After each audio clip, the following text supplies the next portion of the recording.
He's wearing like literally, I don't know, something on the rocks on his back with like a lion, which is perfect for the cantina. So maybe he has like a spigot where we just go over to him with our cups and he like refills our glass.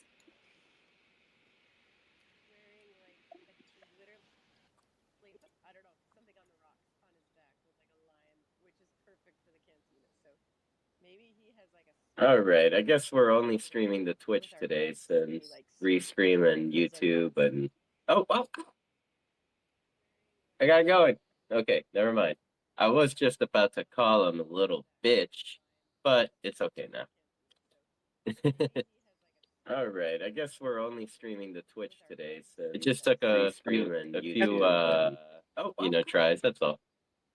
And the screen is working now. Yay! I was just about to call him a little bitch, but it's okay now. we did it, Vanessa. All right, I guess Small we're victory. streaming the Twitch. Small victories. Yep. I'm actually, the victories are so rare that I'm gonna take this one with me for the next year. I'll be talking about this for the next year. We'll be sitting here January 4th next year, Canessa, and I'll be like, remember that one time I got the screen working last year on Decentraland? The victories are so rare that I'm gonna take this one with me for the next year. I'll be talking about this for the next year. Working. Oh, I see you found the friends, and in your so what would that be called? Is it like a social engineering or kind of social studying? Whenever like you like make a plot and you're like, okay, people are gonna hang out here because they like cats and dogs and stuff.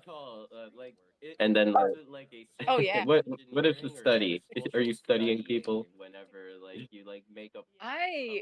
Sorry, I am always studying people, and they like cats and dogs. humans are just fascinating. But And then a lot of times, what like is with the study? builds, Are you they studying do people? things. They do things I don't that I not that I don't want them to do. Like at the New Year's party, everybody was hanging out in the beautiful sparkles. But then I was like, I want them down below because that's where you see the screen. The screen is like under the floor. So it's just interesting to see what people do. I tend to like we're like the T-Rex in Jurassic Park. We gravitate towards movement. Like we go to the shiny things. So like the shiny things on the roof are very very reinforcing. But then you can't see the screen down below. So I don't know. It's interesting to see what people We look at. And it's we need couches and screens up here. so like the shiny things on the roof are very very this build I'll retire. This one I'll just keep special for like New Year thing. But I think also it's really interesting because this is not a big build We like need down below, couches and screens up and here. I think with the number of people that we have logging in like to Decentraland nowadays, I think it's probably good to make smaller builds rather than like during the Metaverse Music Festival. We had these giant festival grounds, like with enough room that everybody could have pitched their tent, like they would at a real festival. But the numbers just it leaves it really open and like empty. So I kind of like think that right now smaller builds are maybe better because they push everybody closer together and you don't get that empty feeling. The numbers just it leaves it really open and like empty. So I kind of like Sorry, think I that was right now letting Future know that we are like streaming maybe to better because different they push everybody platforms. closer together and I'm you just don't get gonna that double empty check feeling. here to make sure it is working, and it is. Good news, everyone. It leaves it really open and like empty. So, So how I was kind of your week, like Vanessa? Did you think that right enjoy now New like Year's? Know that we are streaming maybe to better because different they push everybody platforms. closer together.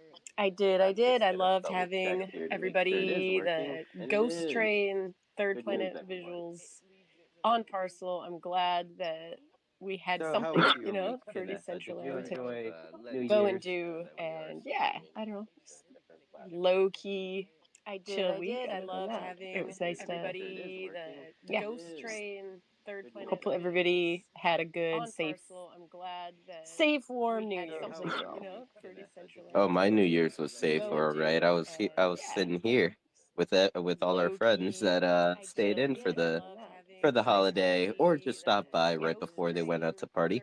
Hopefully everybody had a good, safe, warm New Year's. That was fun just to see people kind of like Oh, rotate my New through Year's was safe, all right.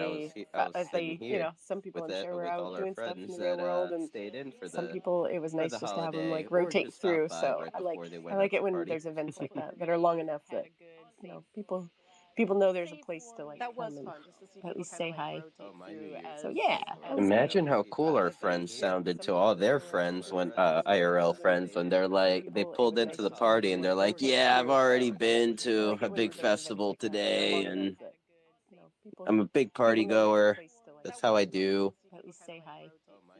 So yeah, that was good. Imagine how Yep, cool our I'm friends sure. sounded I'm to all their sure. no one here brags about the metaverse to their friends. They pulled into the no party one, and they're just like, me. "Yeah, I've already been to a big festival today and I'm a big party goer.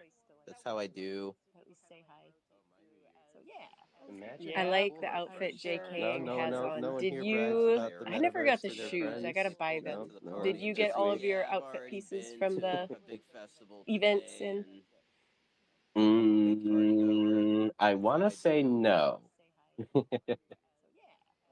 I like the outfit but I JK will has check you. on. Did Let's you? see. Let's I see. never got the shoes. I gotta buy them. I know Did I you got get a all of your scarf. outfit I pieces from got the a events in? Christmas sweater. I got some like I want to say Christmas no, reindeer hat. Like it looks like a I box, like the outfit but I JK will check has you. on. Did That's you? about it. I never got the shoes. I gotta buy them. Oh, I I didn't even know I get got that a one. That one was scarf. from the Ah, Decentraland game, and the game Christmas wasn't sweater. working for me. Like I would play it I and then got I some wouldn't get like it. Christmas Um, reindeer hat. Like it looks like yeah. a okay. Yeah, I remember that's about it. One night I logged Oh, in I and didn't even Rishi get that girl one. That was one was like, from the "Hey, did you get any of the wearables?" I'm like, "No," and she's like, "Come wasn't with me. working Let's go for me. play Like games." I would play it I and then got I some wouldn't get like it. Christmas reindeer hat. Ah, that's And she took me cool. to play a couple games okay, so I could yeah, play claim a I couple remember. wearables. That's about it. One night I logged Oh, in I and didn't even Rishi get that girl one. That was one was like, from the "Hey, did you get and I any of the see wearables?" I'm Yolantis like, "No," and is she's like, "Come joining with me. us Let's go play on games." Parcel. Somebody's saying hi, Yolantis. Oh yeah, there you are. Ah, There you Hello. go, she took me to play a Lantis. couple Welcome. games so Good I could morning. Claim a I couple remember. wearables. Hello, hello, Rishi Yolantis. girl was like, "Hey, did And you yeah, get we And I do any of have the see her wearables?" here Yolantis listening is in the joining space. us Thank you so much for your on time. Parcel. And I Somebody's mean, saying hi, thank you Yolantis. for Oh yeah, everyone there that you pulled are. up today. Hello. She took me to play a Really couple games appreciate so I it. could And as claim a couple always, if you'd wearables. like to come up and request to come up Hello, to hello, speak, share Yolantis. about anything you're doing on And yeah, we do have Decentraland her here listening or in the space. Thank you so whatever much it for may your be, time. say hello. You're more than And I welcome mean, to. thank you for everyone that pulled up today. Really appreciate it. And And we as got the always, if request you'd like from to come Yolantis. up Welcome, and Yolantis. request to come up Hello, to hello, speak, share Yolantis. Good About morning. anything How are you're Found doing you on you? all. Decentraland I'm or good. I think that was a full 15 minutes of whatever it may login and be, say looking, hello. maybe You're more about than 20 welcome minutes to. to get here. for everyone that pulled up today. Really I found appreciate you. it. I And Happy we And got New the Year. if request you'd like from to come Yolantis. up Welcome, and Happy New Yolantis. Year. request We're to come glad up you to made speak, it. share Yeah, this Good is fun. morning. Oh, How are I you found, all? okay, I'm up in and the top of the if you'd tower. like I didn't to even come know up there was and this extra room up request to come here. up to speak, So I figured today I might try seeing where you all gather in Decentraland while you talk on Twitter Happy New Year. Spaces. We're glad you made it. And found you. Yeah, this is fun. Oh, I Found us. found. Okay, I'm up in the top of the tower. I didn't even know there was this extra room up Sin, here. it So sounds like it might be echoing. I figured today I might Pyro try says it's seeing where you echoing. all I don't gather know. in I'll just mute. Decentraland while you talk on Twitter Um, Spaces. not And found sure you. if it's yours or Sinful's, Oh, but I Found us. found. Okay, I'm up in the top of the tower. yeah, I didn't even I know never know there how they was echo, this extra room up how they here. start. So But Yolanta's good. I figured today I might Pyro try says it's seeing where you echoing. all I don't gather know. in Decentraland while you talk on Twitter Um, Spaces. not And found sure you. if it's yours or Sinful's, Oh, but I Found us. found. Okay, I'm up in the top of the tower. yeah, I didn't even I know never know there how they was echo, this extra room up how they here. start. So But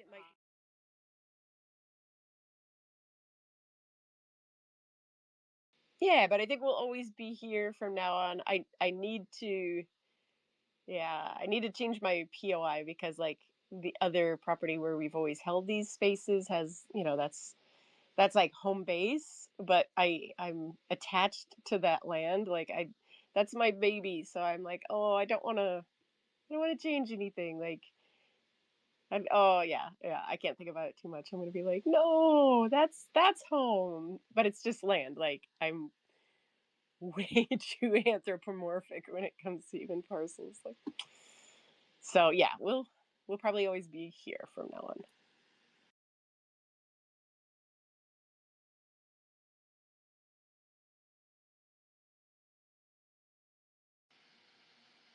Oh, and we have Toxic come up as well. Good morning, good morning. Yolantis, before we move on, how was your New Year's? And I've been following some of your posts. You've been having some other cool stuff happen lately as well, it looks like.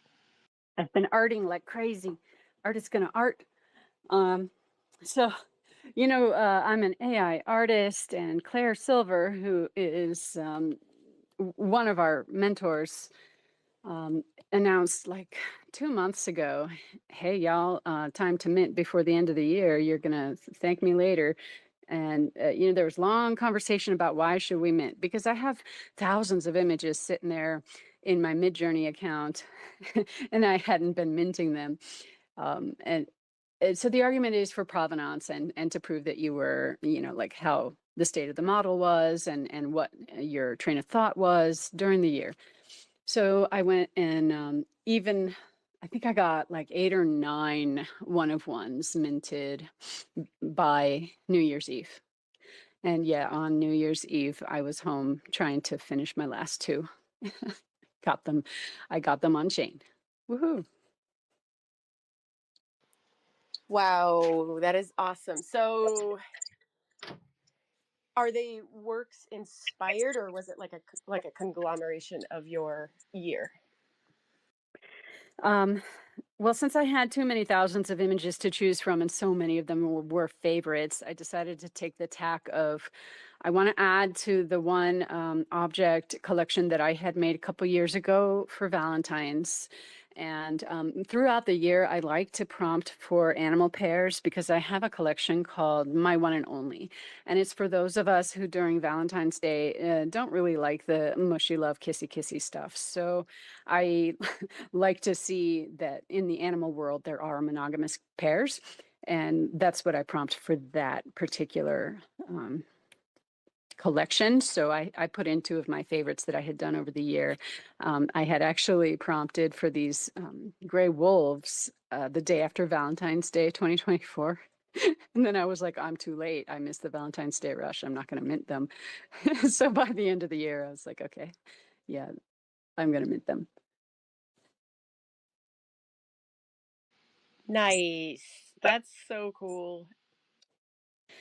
Because I like I like the dry point look, etching look. I've had some professional level classes in printmaking. And just this year, this is a big, exciting add to my Yolantis Art Studio collection is now this year I have 2 3D printed printing presses, and it's by the Open Press collection. So I do traditional art, and today I was going to set aside some time to play with my postcard size one. So I have these little printing presses that you can clamp onto the edge of any table, and then you can make these little mini prints. And so I can't wait to get my hands dirty with the Akua ink. Oh my gosh, I love that. Oh, I want to. I must find a way to like incorporate that with NFTs, like with oh my gosh, like ATC, like artist trading cards, where you could have like a I don't know QR code to the mintable NFT would be so cool. So Nice. share it when you get those done. Nice. Yeah. And I'm still building all of the Xmas presents my sons bought me. It was on socials I shared a Santa decided to make me build my own toys this year. Because I got the Book Nook, and this is something that is like it fits the size, it fits right into your bookshelf, and it is like a 3D diorama that you build out of balsa wood. and it makes it look like fall, like sakura trees and waterfall, and there's lights. Yeah, it's gonna be fun. I have not. Yes, I've totally seen those. Have you seen them since? I actually bought one for my sister this year. Yeah, like it or at least it was like a little book, and like she was like taking out the little pieces and like building like an entire like living room within this little like book, I guess. And it had lights, it had like different little things. I think it had like little bottles of alcohol as well. They're fun, and it goes with my little fairy door that I keep in my office down by the floorboard, and my little fairy garden in a terrarium. I just like the cute things, y'all. I can totally empathize. I have fairy houses everywhere. I Years ago I was going to like create a children's book and do all of the background in like in real, sculpture. So I have like 5 gigantic fairy houses to for all of my like background scene. And then I never got past that part, but they still like sit in my house. That's So amazing. I think anybody that walks in like who like It's okay, you're weird right off the bat. really amazing, Vanessa. I didn't know that you were going to be into children's books. And when I was coming out of my teens into my early 20s, I thought, yeah, I'm going to be a children's book illustrator. And yeah, I didn't finish. I didn't make it happen. So maybe there's still time. Me either. Yeah.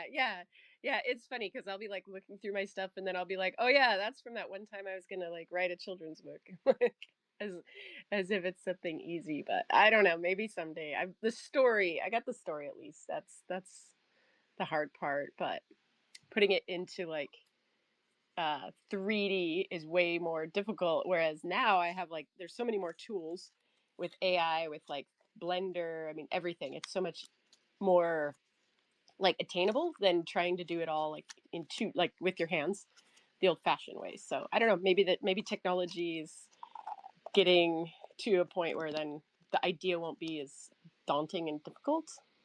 But I'm easily distracted, so I don't know. I'd get halfway through it, I think, and then be like, "Woo, Web3, let's go!" So I just enjoy them. Hello, friends. Sorry, I don't wanted to interrupt you. Happy New Year, Toxic Waifu. Happy New Year, you. I have a little bit trouble understanding Sinful. I don't know if the problem is on my end. Can you hear Toxic? I cannot hear Toxic. Yes, Yes, we all hear Toxic. I hear her. Oh, no. Okay, I'm coming up again.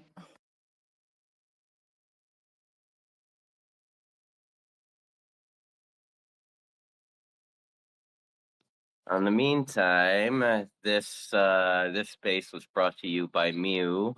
Get your very own Mew hoodie at Shopify/Mew Shop. And if you order a Mew hoodie today, you will get a Decentraland version of your hoodie. That is so cool. Did I help you with that?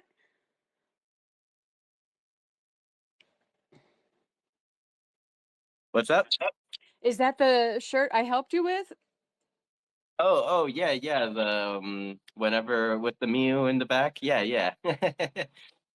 Josh and I ended up making it into the Decentraland wearable. We did it for like the all I think it was called like all wearables competition, like for when Decentraland was Yeah.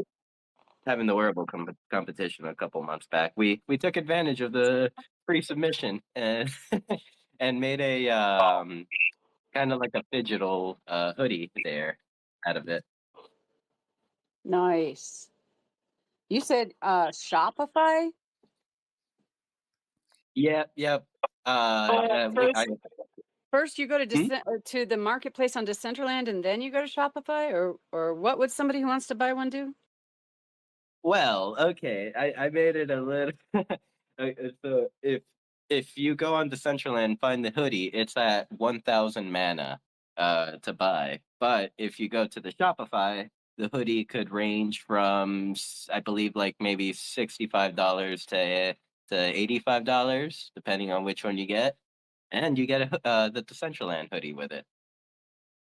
It was my little way of trying to drive sales towards the physical hoodie, and you get a digital treat.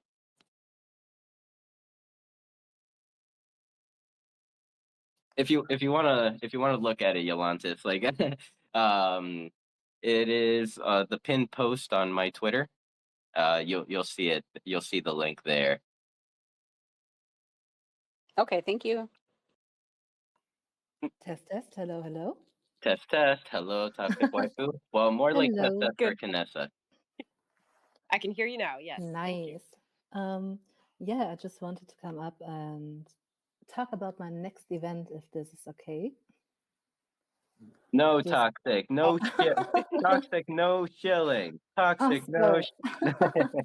Just kidding. Toxic. We love you. Go right ahead. Ashish, I just wanted to talk about my next event because TikTok Tuesday is kind of complicated right now because we don't have a camera tool. So, but I heard some news that Kim Courier said that we will have it soon. So I hope this problem is just doesn't bother us all too long anymore. Can't wait for the new camera tool. And I was thinking how I could use the time instead. And you know that something, or maybe you don't know, that something big is happening in DAO right now. We will get a council and some major changes in the whole DAO system. And I thought it would be kind of interesting. I hope it's interesting to do a little slideshow just on the basic what happened lately, like what is the council, why do we get it, and we're starting with talking about the Regenesis Summit and how the ideas from there are now represented in the DAO and how I come up with this idea of the council at all.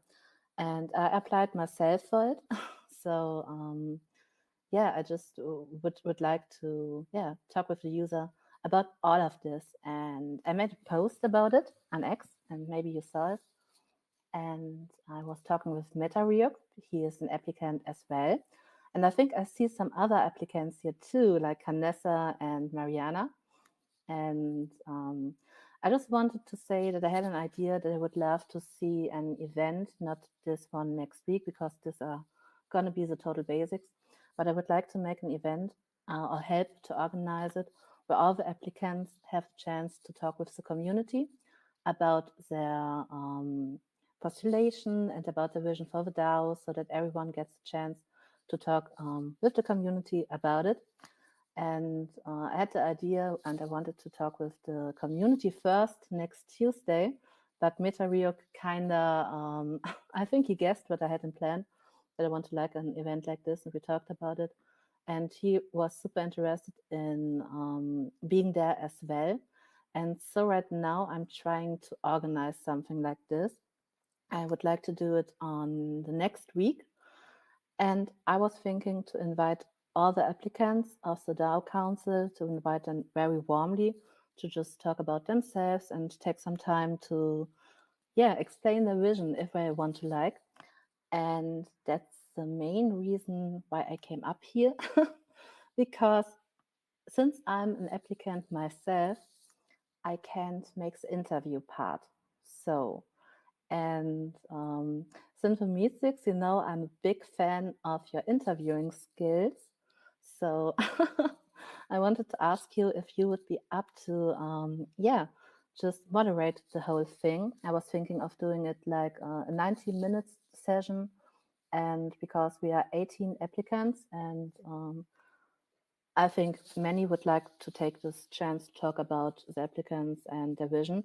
So we're thinking about 18 people. So we're, many people. And I think it would be fun to do it like a quick round, that everyone just has like 5 minutes to talk about, talk about themselves and their vision, and get a chance to talk about this. Sorry, my English. So, Sinful Meat Sticks, would you be interested in helping moderating such a thing? This is my question. To tell you the truth, I'm not sure because like in a way, like I've been thinking about putting in an application, so at that point it would become a conflict of interest if I did, if I decided to, but if I decided to not, Sin, I'm not sure. Are you talking? Because I can't hear you. yes, I am talking. She can't hear me. Can anyone else hear me? Yes, he is talking. Oh no. Okay. I'm gonna drop down and come back. I don't. It seems like it's Mia has issues. I'll be right back, guys. So what I was saying, I don't know if that would be a conflict of interest at that point. I mean, I'm definitely open to hosting it if you don't care about that detail that I might apply for it. Once again, I might not. It's kind of up in the air for me. Yeah, but I think that the chance to apply it was till the 30th of last year.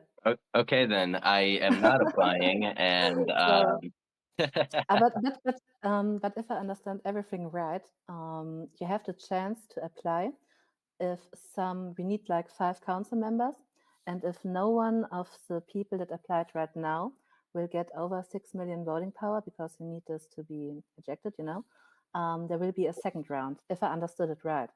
So I would love to see you on such a council. So I hope we go in the second round and give you the chance. But to be honest, I think nobody would be better suited to do this than you. I think everyone needs to trust you. And to be honest, I don't want to make this event very with much conflict potential, if you all know what I mean. I just want to give every applicant the chance to talk like straight 5 minutes. We will have a countdown that goes down where they just talk about what they have wrote in the DAO in the application, and just a few seconds and minutes to maybe point out the things that they are standing for. So I don't think it would be a conflict of interest, but I leave it up to you. I don't want to bring you in a situation where you don't feel comfortable at all. What time are you thinking? Tuesday? Because I know, is it another Tuesday event? I was thinking of doing it on Tuesdays, but I'm really not sure if this time is good for everyone, because I would like to make it at a point and at a time where most people can join, because this Tuesday we're always meeting 10:30 p.m. UTC. For Metawork, for example, it's like 6:30 a.m. in the morning, and I would like to find a space and a place where everyone that wants to join is able to. So I'm totally open for recommendations. Yeah, and I mean, I am currently back to the 9 to 5 full-time job grind, Monday through Friday. So then, for me at least, there would be that. There would be that. um. So yeah. I mean, I get. So maybe if this is not too much asked, we know Mondays on BTN time. Maybe that you invite us all as the interviews. I don't know, just brainstorming some ideas here. I mean, yeah, I would be open to that. Yeah. So what I would like to do is that I'm gonna tag all the applicants that I know from X under my posting, just to keep them in the loop, and maybe ask them directly when would be the best time for everyone. So, and maybe give them the opportunity to say Tuesdays works good or Mondays works good. But of course, we need to focus on you, that you have time, because a good moderator, I think this is very crucial for the whole thing to be enjoyable for everyone, Not only that, but transparent, lets you hear the individual talking. Even though, like, I do know that in this space we have a lot of smooth talkers that, so you can't always go off of that. But just yeah, you get the opportunity to listen to them. I like the idea. If you want to if you want to set that up as soon as possible, like if you want to do it as soon as possible, I have the slot for sorry, 1 second. Monday the 13th open. So Oh, this would be, I think, very good. I would like to take the next TikTok Tuesday time to just give a brief introduction of the whole theme so that everyone can understand, okay, why are this many people now talking with Synfomestics about a council that you don't even know what a council is and stuff like this. So I think it would be very good if we're doing this on next Tuesday and then the interview round on Monday. I think this works, and I would like, yeah, I think I will ask. I try to ask everyone if I have time there. Sorry, my Yep. English is. Yep, Heat. I think it's a good idea, and I mean, I'll definitely run it by my co-host here, Kanessa. But even probably for like, I know Beyond the NFT would be like a later evening type thing, at least here in the time in the Eastern time zone, 8 p.m. Eastern.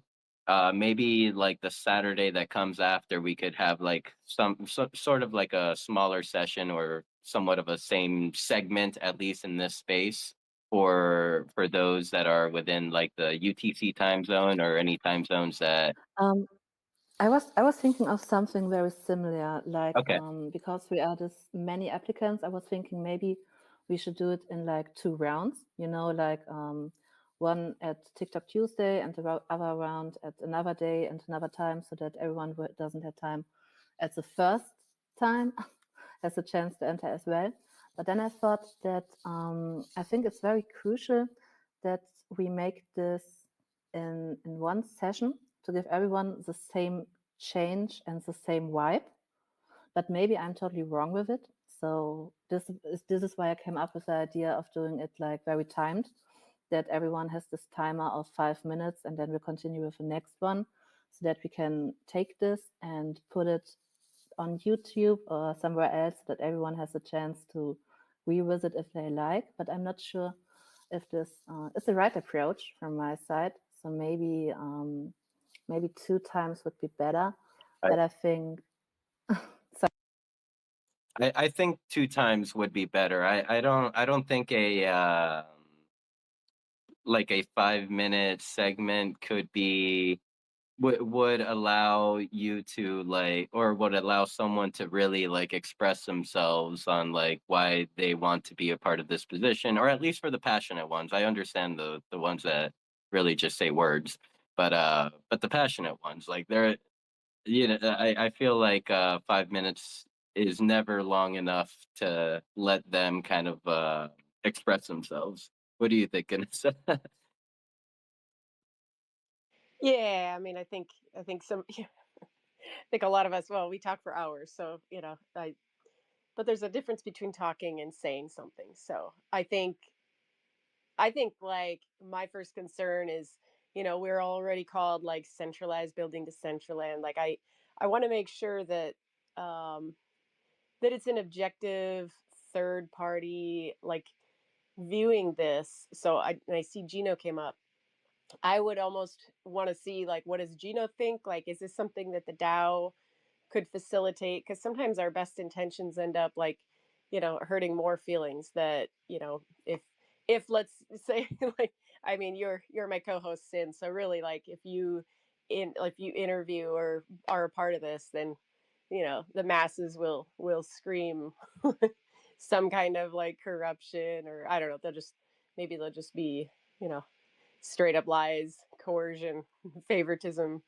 I would love to see it like this. It would be awesome if we could. Oh, now Gino's coming up. I had him as a speaker, so sorry, Gino, if I'm like putting words in your mouth. Um, I would love to be able to just like that be have just this happen with the community, but unfortunately, I feel like there's a large amount of our community that this would just really, I think it would upset them. So I would love yeah. to hear what Gino has to I say just rather than like put more strain on our sorry, before community. Gino talks, I'm so sorry, Gino. I just wanted to say, because of this, I was thinking about this. I was thinking about writing Sinful a DM and asking him and everything, but I thought the best thing is to be transparent and came up here and to ask so that everyone can see where this comes from and who asked it, so that nobody can say, okay, nobody can say that, yeah, this comes from a bad place of intent, you know? That's why I wanted to make it here open. Sorry, Gina. No, that's okay. Hey everyone, how's it going? I mean, I think this is amazing. The DAO is the community and the community is the DAO. So I feel that having these kind of spaces run like independently from the like official channels, let's say, it's even more powerful. So for me, I think it's great. I would talk with the DAO committee because they are the ones managing the social media accounts to like to boost this in any way. My only recommendation is, given that there are a lot of applicants and they are pretty distributed across time zones and countries and everything, give them at least a week of notice ahead so they can plan. I think it might be a good idea to ask them to like record 3 or 4 minute video, so if they cannot join, their voices can be at least represented somehow, and then maybe have I don't know, this session, and maybe in the mid January CBD Twitter space, and in the next one to have some space for questions or discussions, as we did after the Regenesis Summit. I think that would be a nice idea, because take into account that the hiding proposal category is 28 days long. So it's basically the entire month of January, because I think the DAO committee will post them next Monday or Tuesday. So yeah, giving everyone a lot of time so they can plan to be on the space or prepare or wherever. I think that would be fair. But I'm totally in with this. I think it's better to have these kind of things organized by the community for sure.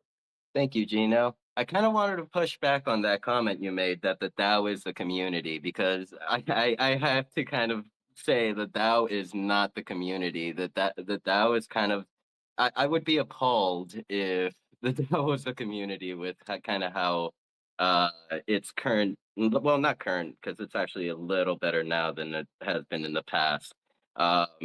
There are people that don't operate within Decentraland that don't come into our DAO or care to look at our DAO due to certain circumstances or whatnot. Oh no, I lost him.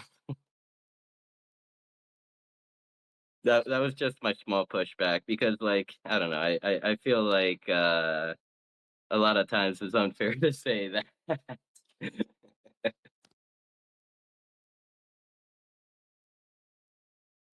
Let me see if I can get him back up here. Maybe he disconnected by accident. No, he just rage quit you. He's like done. Boom. No, I mean, after I muted my mic, I stopped listening to you guys. So I'm not sure what Sinful was saying. I was just pushing back and saying that the DAO is not the community. There are a lot of people that operate within Decentraland, possibly even more than you think, that kind of stay away from the DAO for a reason. And yeah. I mean, it's definitely, the community is part of the DAO. That doesn't mean that everyone in the community is engaged in the DAO, as like in any country where not everyone is engaged, like in politics or policymaking or political discussions. But it's a tool for the community for sure, or at least that's my point of view. Yeah. Yes, definitely a tool, but I wouldn't say that DAO is the community. That is kind of way off there.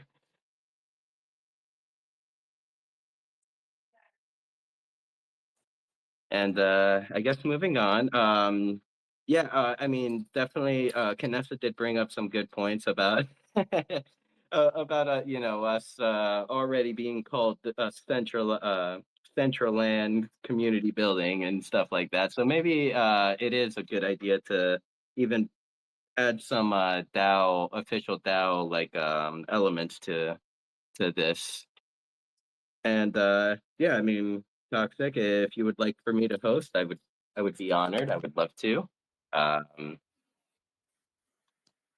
I would love to see it. And I just had an idea. We have this great new DAO town hall, and I know that Risk is doing some amazing events there lately. So maybe to give it a more neutral, I hope this is the right word, neutral ground. Maybe we should ask, or I don't know, maybe Gino can tell us if this could be possible, that maybe we could do it in the new DAO headquarter, or maybe Risk is the right to ask. I'm not sure. No, yeah, we can do it there. And we also have the setup for doing the screen sharing and everything. So yeah, it's doable.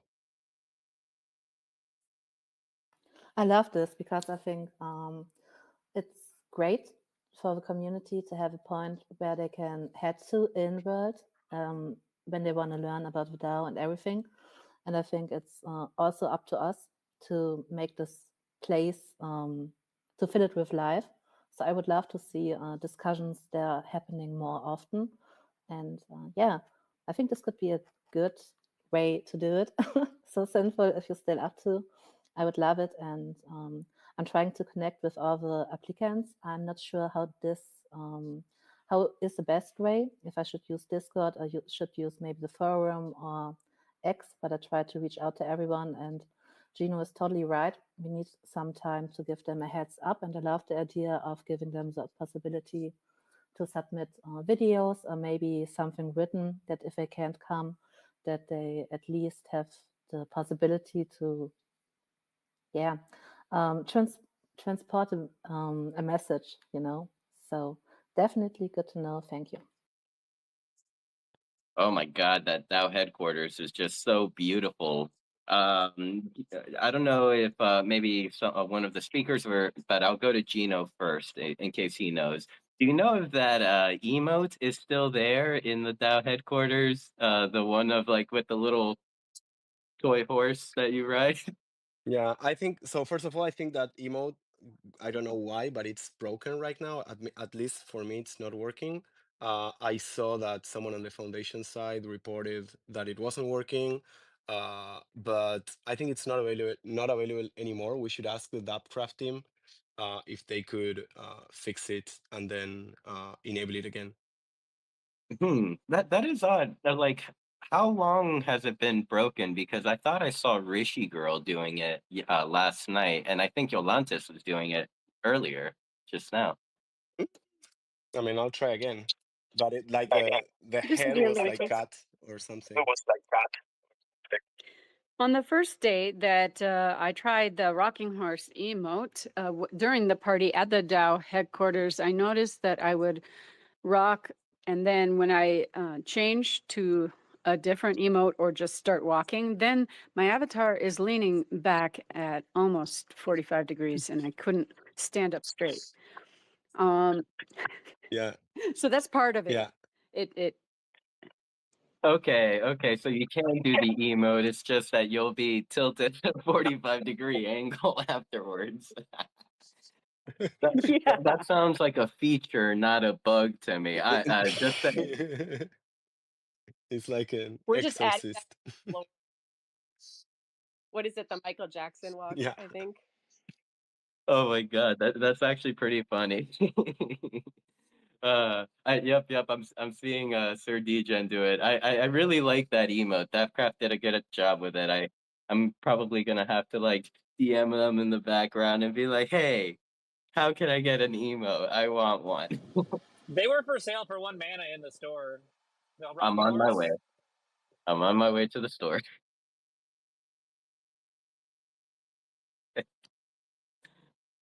Alrighty. Well, looks like you have some homework, toxic waifu. And did I hear someone open up their mic just now?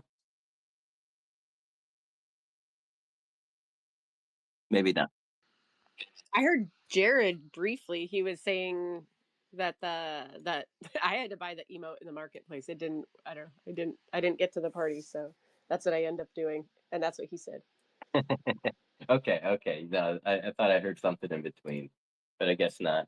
Um, let's see. I see that Jared came up to speak. Jared, did you wanna did you wanna join in on the current conversation, or did you have a different topic to There cover had been today? a there had been a brief moment where it sounded like you were going to be like, because of centralized community did send whatever, that you weren't going to be down to interview, and I was going to volunteer as tribute to be the interviewer. But then I realized I'd misunderstood your concerns, and you're still down to interview. But I was like, well, if you guys just need someone with no shame, prepared to ask questions, I'm your man. Only like 2 or 3 of the candidates don't like me enough that they'd refuse an interview. So. But it sounds like it's under control, so my services won't be necessary, I don't think. Yeah. It was mainly like towards making it happen here on these spaces, for example, or yeah, but I'm definitely open to interviewing. Whether if it's like in the DAO on the DAO platform, or well, obviously we're gonna do the Beyond the NFT toxic. Like I got no fear. You can call it decentralized Beyond the NFT.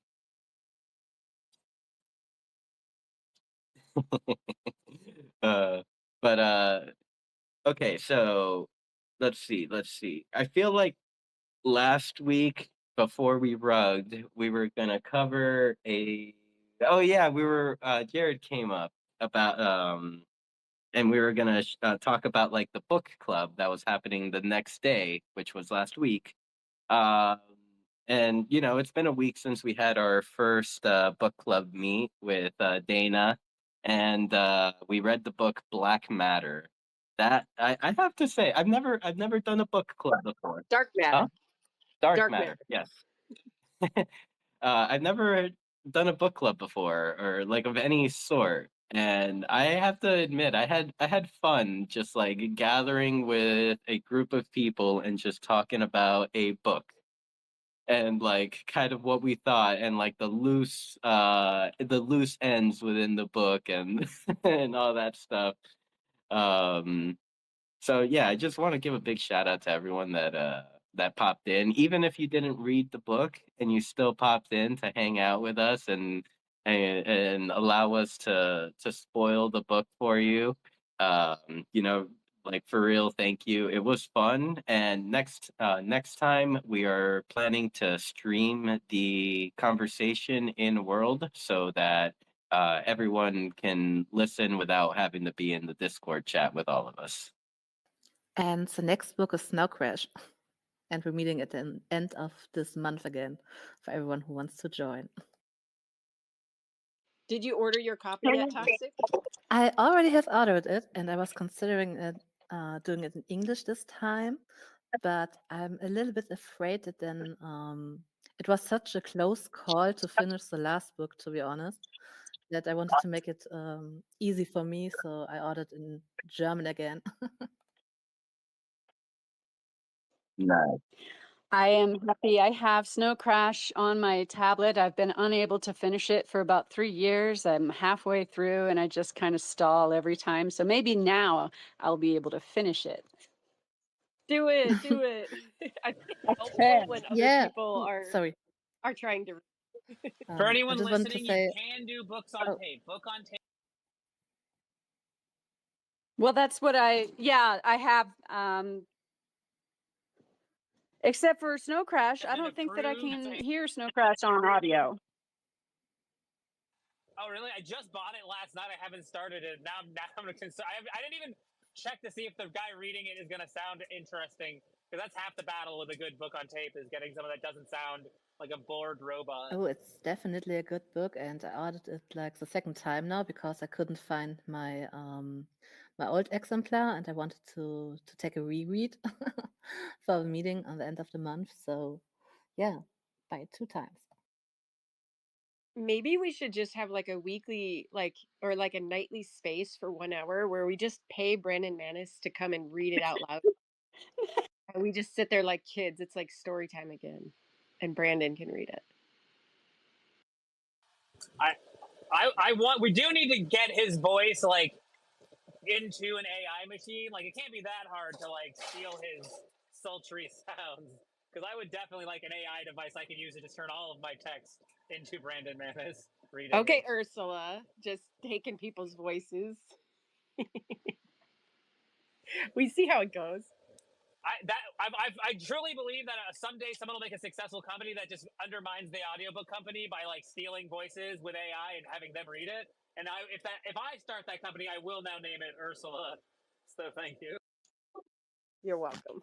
That's a very clever name. It's like almost like something that could sound evil, like Dominion or something like that. Like it's I like it. I like it. That could be like the corporation that funds your evil endeavors, Jared. And then Disney sued you for copyright infringement. Ursula Enterprises is taking over the world, folks. No, no. I don't think Disney owns the name Ursula. You better mint that, Jared, before I do. It's already been minted, friends. Don't worry. Not Oh, by okay. I me was gonna here, but say, somebody got it. Somebody got it. but do you know because you tried?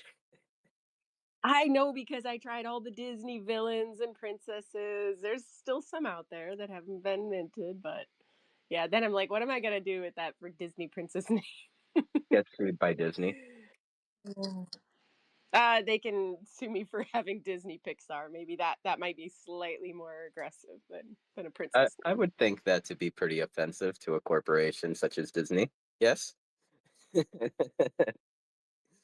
uh, crap. What were we talking about? Oh yeah, Jared, you mentioned about the audiobook narrator's voice. Do you not think that Jonathan Davis would have a lovely voice?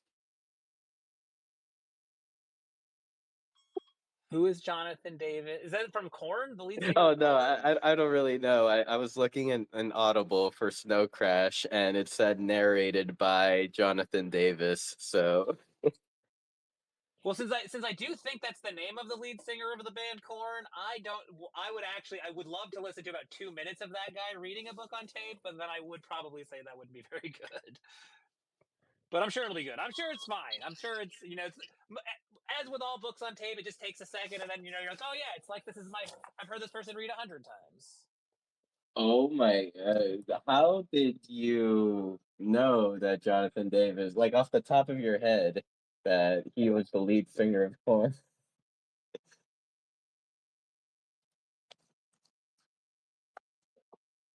I will not defend my middle school cringe days. I will just leave that there. I think I can still name all the members of the band. Jonathan Davis, lead singer. Fieldy Nuts, as like Fieldy's Nuts. That was their bass player. He was missing a finger. Shit. There's two more and I can't remember them. And my 7th grade self is very disappointed. My 7th grade self is disappointed at you.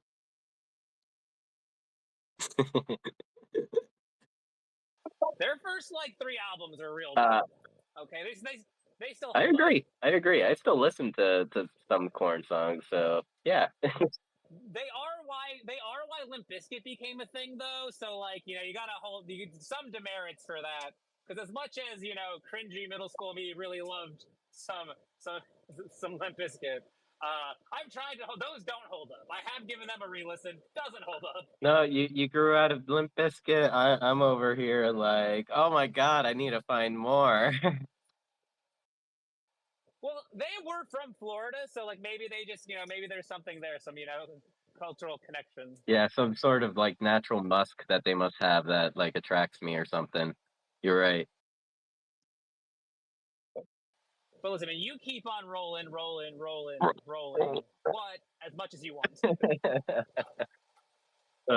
But okay, so yeah, Snow Crash is our next book, and just so I make sure I get the right one, by Neil Stevenson. Yes, no. That sounds like that sounds right. Author name. That sounds like somebody that would write about like an alternative reality.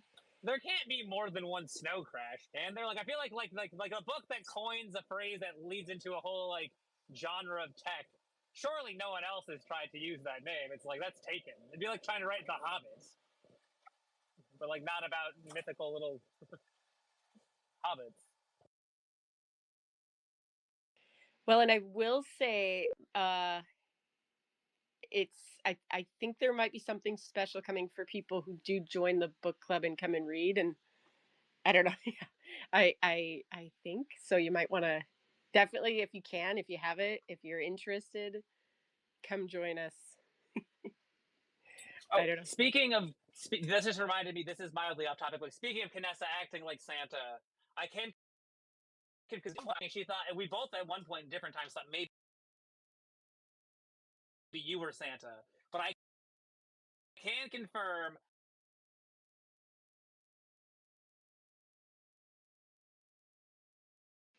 You're kind of cutting out. I can't Yeah, hear I you was now. gonna say. Have bars. Yeah, Jared started cutting out as after speaking of Canessa being Santa or something like that. Well, I don't Father know. Finn said she asked him if he was Santa, so that means Canessa probably isn't Santa. Did that come Yeah, through? yeah. I couldn't possibly be Santa. I don't even have the name on my I've account. suspected a Canessa to be Saint Nick.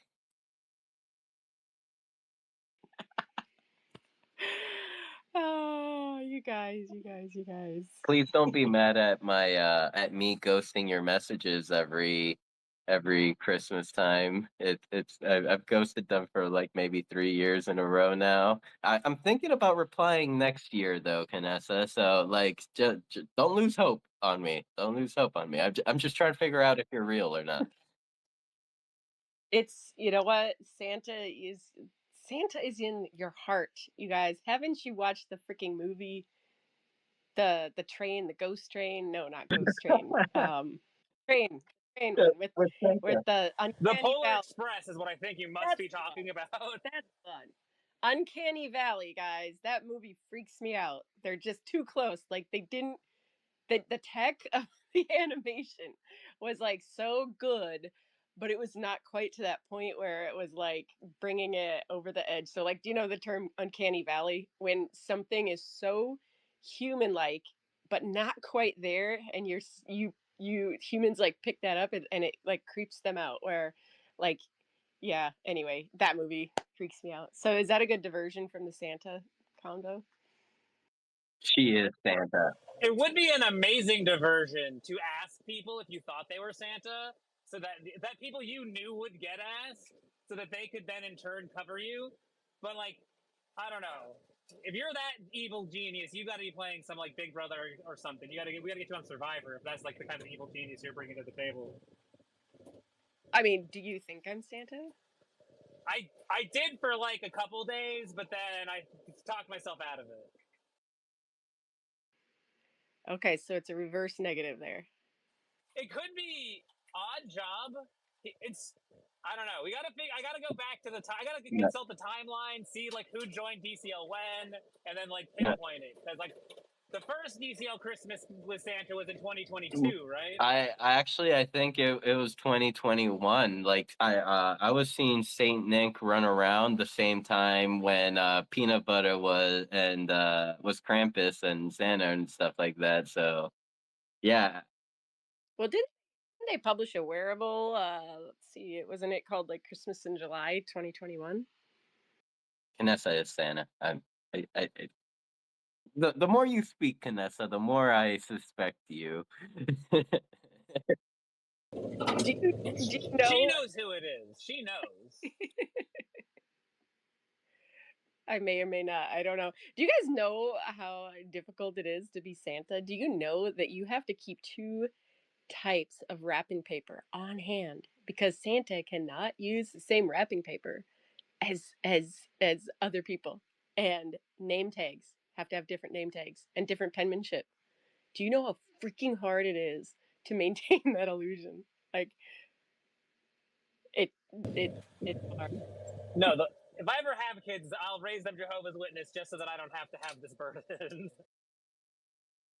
Don't they have Hanukkah or some shit? That's Oh Jewish my people. oh my god, I'm bad. How about the other holidays? I know there's more around Christmas. No, Jehovah's Witnesses also don't celebrate Kwanzaa, I assume is the other one you were Okay. thinking about. How about I guess maybe they don't have a lot of Jehovah's Witnesses in Florida, but their whole thing is like they don't even celebrate birthdays. how about Halloween? They are, they're they don't do definitely not. That would definitely be a I- no-go for your I mean, Jehovah's our Witnesses. Jehovah Witnesses down here are all like tatted up and smoking cigarettes. They're like old bikers because you got to have balls to like walk up to someone's door here in Florida. So That is a very different demographic than the ones I am accustomed to here in New England, where they're all very much just Mormons who don't celebrate holidays. That would be the vibe I think most of them have.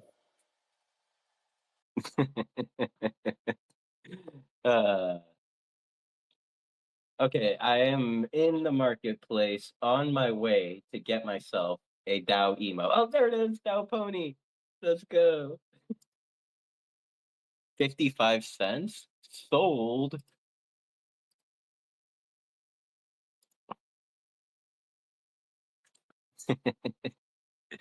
Eh. Alrighty, I got me a Dow Pony. I can now walk sideways all around the Decentraland if I so pleased. And looks like we have the lovely Mariana requesting to come up to speak. She's probably going to lecture me about how not how that was not a financially responsible decision to make to buy a Dow Pony. No, she's leaving. I think for 55 cents, she'd probably let it slide. I mean, Yeah. 55 cents can go a long way. Not really. I used to be able to buy a pack of gum with it. I was like, where are you from? 1930? Yeah, right. Yeah, buy a house with fucking 55 cents. All right, so let's see. I see Mariana has connected. Welcome, Mariana. How are Hey, you doing sorry, I entered and then I couldn't hear you, so I thought I would just be smart and just try it again. But I was gonna say, I see that Risk owns the emote. Can't you just like ask him to mint it to you? Or anyone who wants an emote, just message him. Or maybe he needs to make like a Google form in the DAO Discord for anyone who wants it moving forward. I don't know. But I don't think anyone in the DAO should be paying for this emote. Sorry. We're not all best buddies with Riz K, okay? In fact, he doesn't like some of us, so it was better to Then just give fill him up the 55 form. cents instead of have that awkward conversation. And if Yeah, also, forms. We got ADHD in this audience, okay? But yeah, I just don't think anyone should be buying a emote. And if anything, then the revenue should go toward the DAO. So, which sounds like an accounting issue. Also, Yes. sorry, I was like occupied the last 30 minutes, but this is back to like what Toxic was saying about maybe like the election stuff or whatever. But maybe like in terms of communicating, maybe since I think I always hear like everyone saying like we should post on the forum, like maybe once a date is internally set, maybe it's just like posting underneath every single.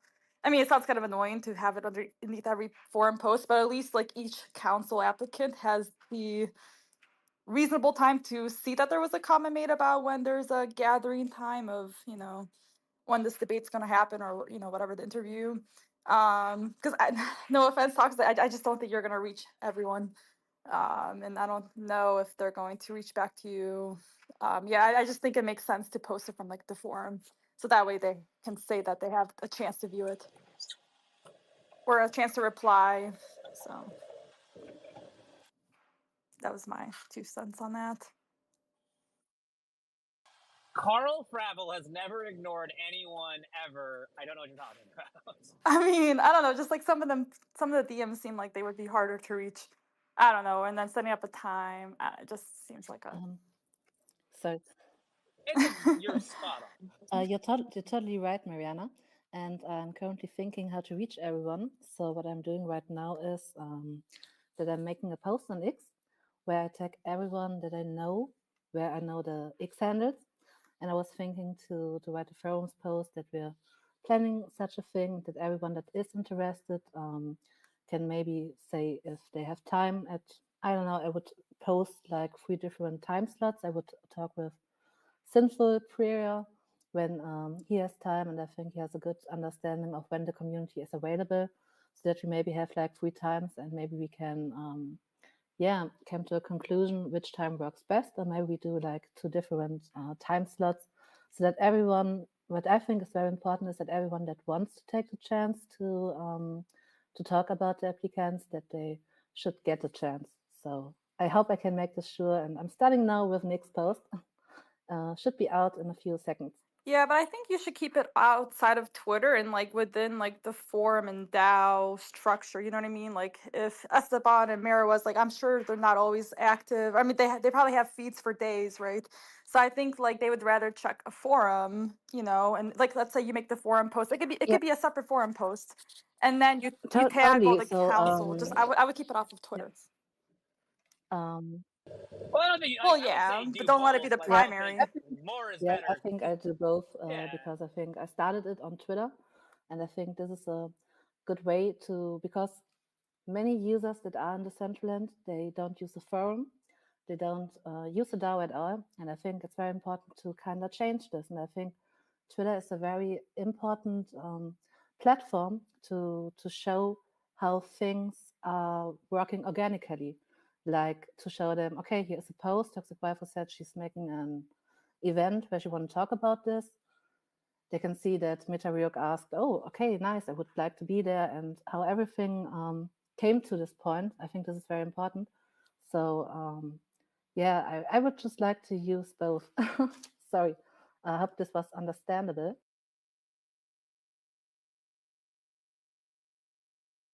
I think both is a marvelous compromise.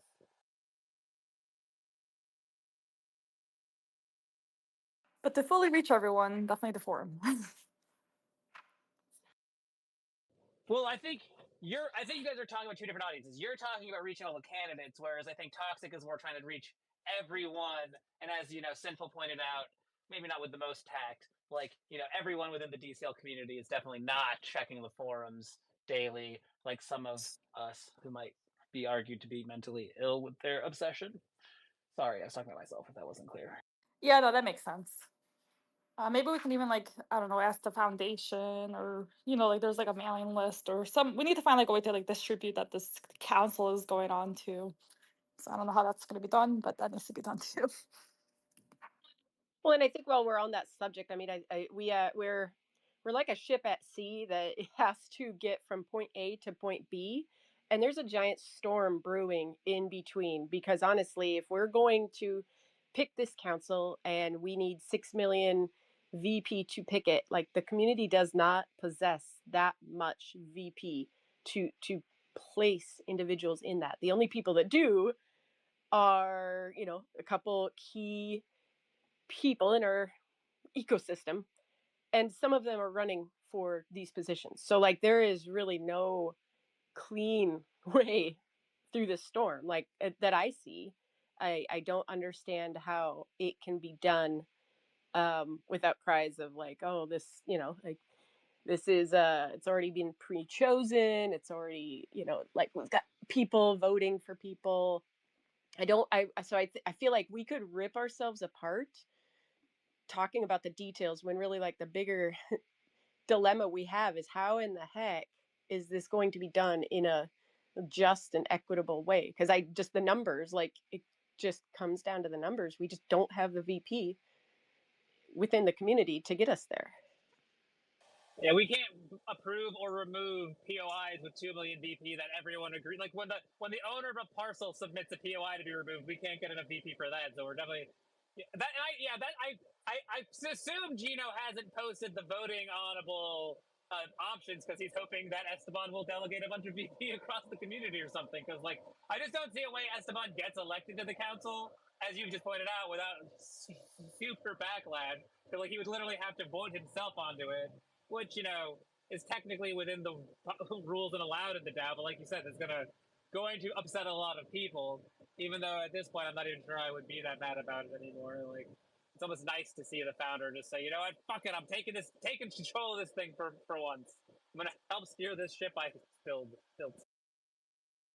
Yeah, and I mean maybe that's how it's got to be done, but it's the methodology of how it's done that gets us there. Like, yes, we can get through the storm, but like if we do it through just outright like like dictatorship power, like, yep, nope, here you go, my vote. Let's just open the wallet and get a 10 million VP vote and just finish this today. Like that we're going to have to live with the consequences of however this goes down for, in perpetuity. And I don't know, like I'm scratching my head looking at the numbers of how to do it in a way that we still have our integrity at the end of it. I do agree with you, but I could see how someone like Esteban, who I think everyone would agree, I'm the last person to jump up to defend Esteban, but I think also anyone being rational and reasonable can point out that over the last several years, he's done everything in his power to not be the deciding vote in the DAO. He's delegated his VP. He's pretty much stayed away from things until it got to the point where he just needed to be the saying, no, your cash grab grant can't pass. But I can see where he's just like, man, he's like, I've tried so hard to not be the dictator, and you guys still, and he's still like, you see it on his post, people calling him a dictator and stuff, and manipulating the VP. I get to see him just being like, you know what, fuck it, I'm deciding it, go to hell. And because he's gonna, the fallout for him will feel the same, I imagine, even though I do think you're correct, it will be worse. But I, you know, he's such a nice guy in person that I would hate to think that we're responsible for for like activating his villain arc. Like, I don't know. I, I don't think I don't see that in him. Like, I personally, I mean, everybody can just say I'm full of shit or whatever, but I do think that he has good intentions. Like, I just don't know how, it's like, I don't have the roadmap. Like, I know I got to get my ship from here to there. I just don't have the map. I don't have the navigation compass. My sextant went overboard. I can't do it. Like, so I want us to get there without freaking eviscerating each other in the process.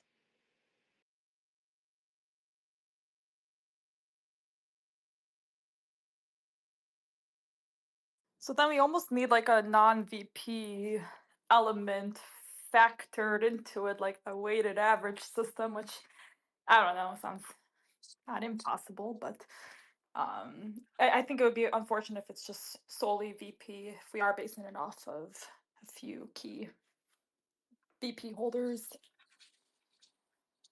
I think a lot of people is already like angry for some of the proposed changes. I don't know how people will vote. It is true that there is no like governance decision regarding like not voting for yourself or not voting for a proposal you created. So it wouldn't be technically against the rules of the DAO. I do agree that it's pretty, how can I say, not like pretty antipathic, like to do something like that. But I do also know, because that's something that we've been discussing in Lisbon and in the conversations we had in like after the summit, that yeah, for example, Esteban was like, okay, we need to move forward. What it's needed to be done to move forward with something. So I don't know like what is uh his position on how he's gonna vote. I saw, I mean, Carl also proposed himself, and I know that he has a lot of uh, people around him with a lot of VPs, so I think it's gonna be pretty interesting. Hopefully, not aggressive.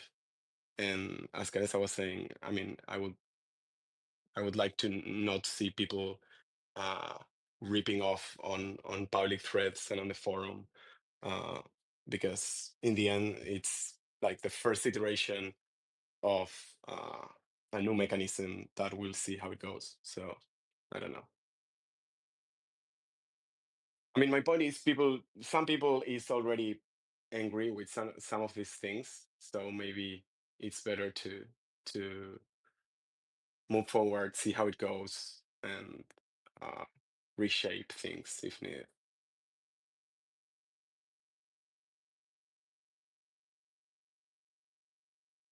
Well, hopefully the thing we can all agree on is that what we had was not working.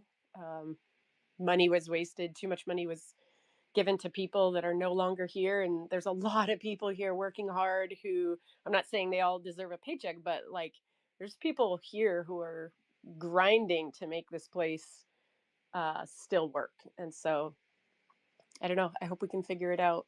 I believe we can, but um, yeah, just wanted to bring that up because to me, it is going to define us. It is going to define the climate and culture of Decentraland. Like, and I, I have faith that you guys, everybody that's putting this together, has a plan. You know, in the end, like, okay, this is how it can work. But sometimes it's hard to see like the bigger picture, or we get lost in the details in the meantime. But I don't know. I'm hopeful that there is at least like, I'll just say this, like I just hope there's um, people that log in daily or at least like regular to the platform on this council, because I think that is, we need a voice, whoever it is, just to talk about how fun it is to deploy a build and not see it and not see your emotes and like everything, like people that use the platform. So hope we can get that. Yeah, I agree. Like, I feel like I'll try to be pretty chill about results and not get too attached to the outcome. But like, if there isn't a you or a toxic, like one of like a like you type of person, then I will be very frustrated, because then if it's just like Carl, Esteban, Mayraz, and then other people I associate with Rob L and or founders, be a bit of a bummer. So hopefully, at least one of you guys can sneak through.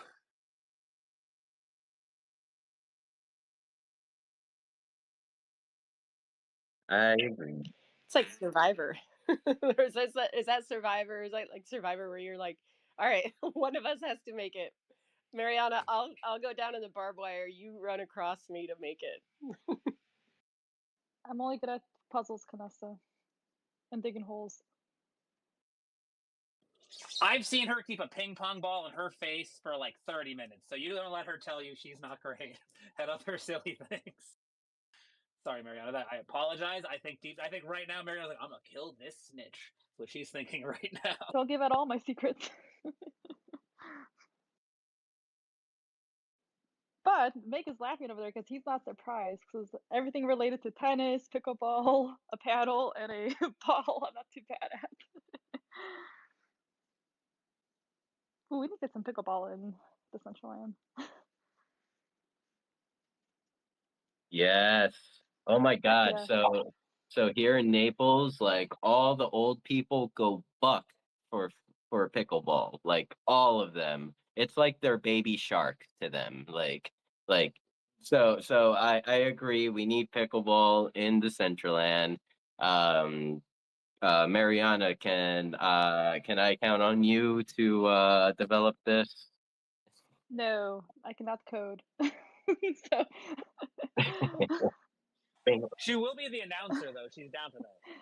yeah, I will gladly put it together and build a team, but I will not be the one creating it. The what is it called? The logic that will capture the ball going across one coordinate to the other. I might have to ask Manimus for that one, actually. Manimus, you're on the pickleball team now. Oh my gosh, what if there was like, oh, what if, okay, hold on, run with me here. What if we had like a West team and an East team, like split Decentraland down the middle, and we could have like sports teams. So like, I mean, then I'm like No, throwing. that's bullshit. East Coast, West Coast, hell no. West Coast has all the best talent. No disrespect, Mariana and myself, but West Coast gets Rustan, and it gets Canessa. Like, we're losing every build contest. Yeah. Oh no, wait though, we got Madamus though because he's in New York. Yeah. Okay, hold on. I might Well, be. no. I'm not talking geographic. Get out of Web 2, bro. I'm talking Decentraland, like your map where you are on the Decentraland map. But okay, technically that still goes because I still have Rustan and Madamus.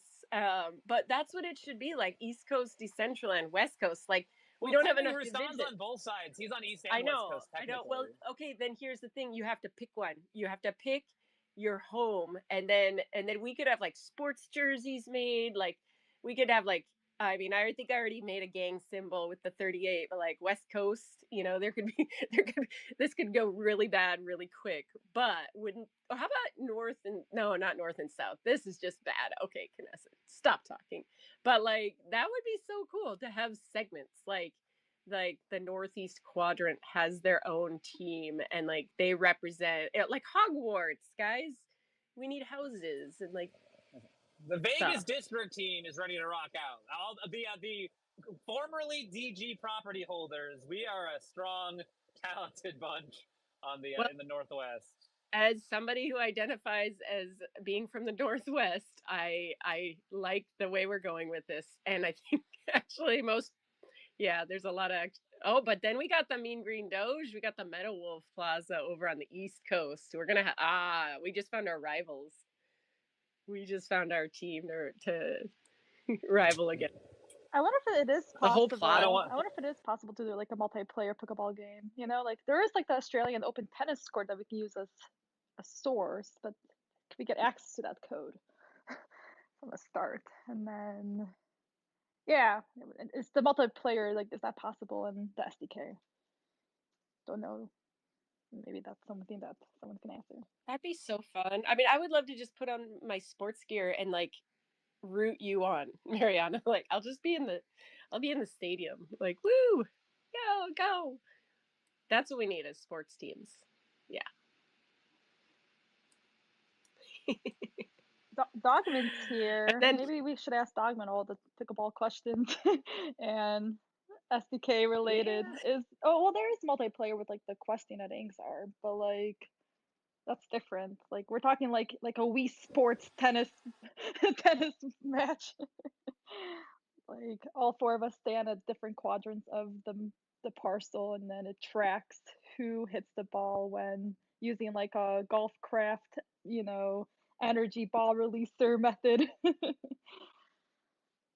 Like there's like a lot of, I can like picture the different kinds of code components that is required, but I just can't see it visually coming together from like a tech standpoint.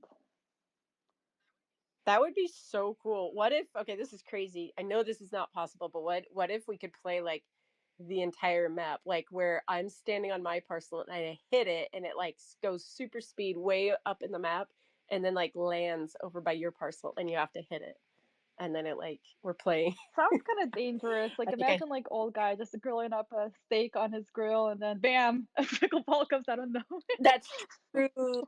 That's true. I think we should try to get like a minimum like MVP first, and then we'll talk about those like barrier breaking ideas.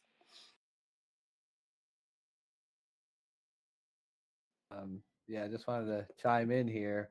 I see Mavis in the audience. He probably honestly knows better than me. But I know that I know that Colossus changed their stuff, but for a long time, a lot of people were using Colossus to do that and to like sync up server stuff. You could probably do it with the scene message bus too, just to like use raycasting to like track the position of the ball or whatever. But I don't know how like accurate that would be or if it'd be synced up. But I mean, I for sure think it's possible to like make a game like that. Like, there's been other ray castings type stuff, paintball and stuff like that before. So, certainly possible. Also, hope everyone's doing well. Good to hear from everyone. I like that answer. It's possible, at least. Good to hear from you. How have you been?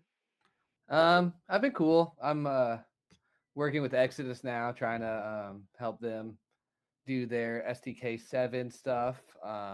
So I've been doing that for about a month now. And hopefully we'll be able to push some releases at the end of January here. Other than that, same old, just figuring stuff out, That's awesome. And I just saw that they had their 10,000th, see if I say that right, 10,000th unique visitor on Exodus this week. So kudos to them. That's awesome that they're still going, still grinding. Yeah, as we all know, it's hard to keep these projects going for sure. But I'm definitely hyped to be working on something that people are still trying to make something cool with for sure. But yeah, they're all that being said, there's a lot of they made like a mobile game too. yeah, right? they're working on a mobile app. They're also working on an independent client, but they haven't started either of that yet.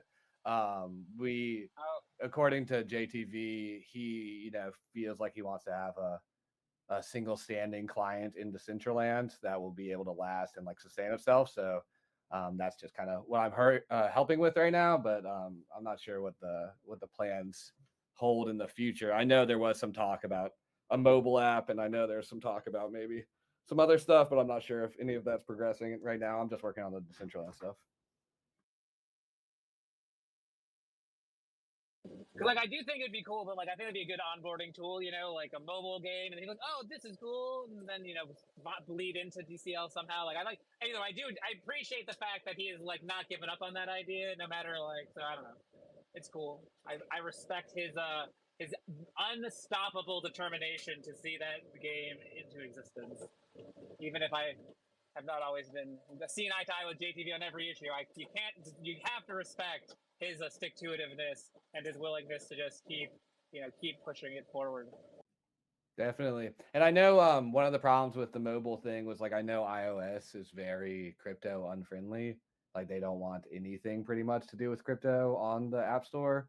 So as far as I know at least. So that's been like something that's really been hard to deal with, but yeah, trying to make it up. There's some new cool stuff coming in Exodus for Decentraland, some new skills and monsters and stuff. So be on the lookout for that.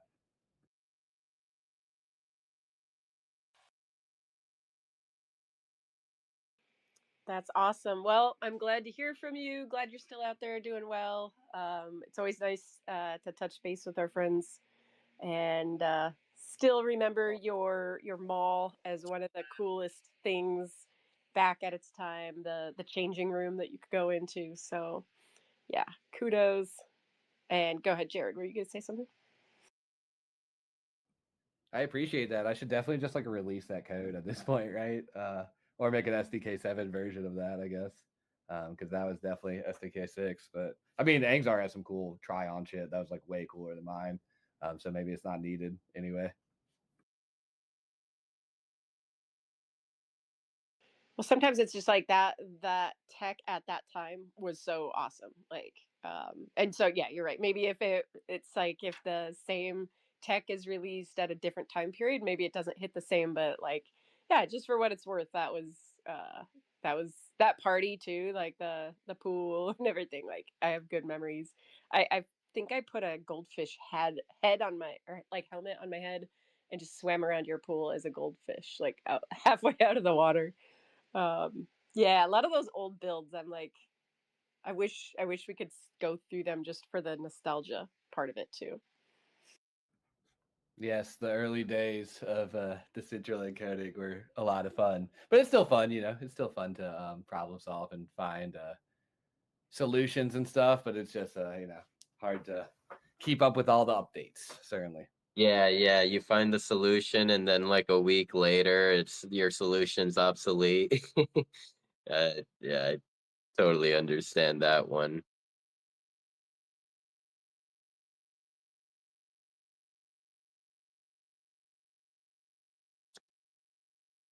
So I've been just scrolling on Twitter, and I've seen that it looks like Sandstorm has been active again uh, with like some sort of competition for Decentraland.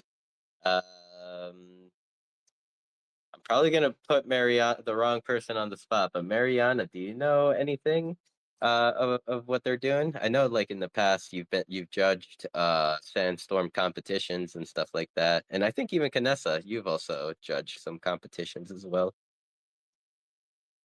Oh, simple. Those were back in the days. No, unfortunately, I have not talked to Sandstorm in it's been a while. So I do not know. Maybe they're probably just catching up on like old archived projects, and maybe they just want to. Yeah, I think when you get so busy with hosting the content or hosting the contest, you kind of forget to post about it. So I think they're probably just catching up on social media. But yeah, glad to see them, and hopefully that they're all doing well. But yeah, I'll have to message them, see how they're all doing. Mm-hmm. Yep. So, actually, now that I'm like looking at this, I'm like, okay, these look like avatars 1.0. Like you can't even see out in the distance in the videos. Oh my God, I've been bamboozled. Well, I think those are in the test net. Like that is what it would look like, I believe, if they're just deploying through like the testing. If they're not deploying like in world, which usually Sandstorm didn't until like the winners, I think, would deploy in world, if I'm correct. Yeah, it depends on who like participates too. Like if they're able to know how to deploy, because a lot of these people they're like not from like the Decentraland, and they probably don't have land, so that's why they stay in the test net. But like I think I haven't seen like any of the recent videos like in like a client 2.0, so that's when you can tell that they're kind of old. Like they were all done before the client release. Ooh, okay. I think I found.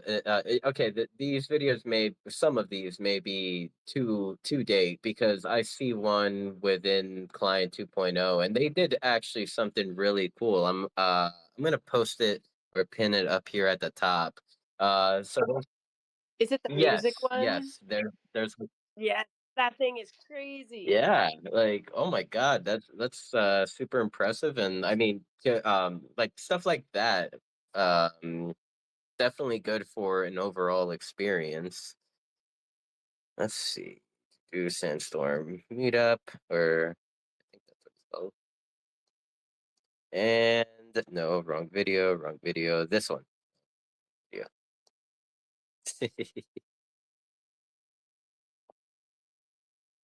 So while I look for it, just let anyone who wants to take the mic, and I think I found it either way, but whoever wants to take the mic, you're more than welcome to. Hey kittens, who got mittens? Let's go. I still think the most fun I ever had was playing virtual ping pong with Mariana through VR, and then everybody got to watch on screen. So I still want to do my ping pong spot, but you're right, I need to learn how to code. But I'm excited. And Kanessa, I have someone for you to send your wearable hoodie to, a new AKCB holder who got to come play last night. Awesome. Let me know. How was the event last It night, was Mike? so Unfortunately, I wasn't fun. able to It make was it. so fun to be back playing and hanging with Sin. And yeah, it was just great. Honestly, the vibes were high. Energy was great. It was so fun to get back on the decks. I didn't realize how much take 1 or 2 weeks off and just start. I love it. Honestly, it's like my favorite thing to do.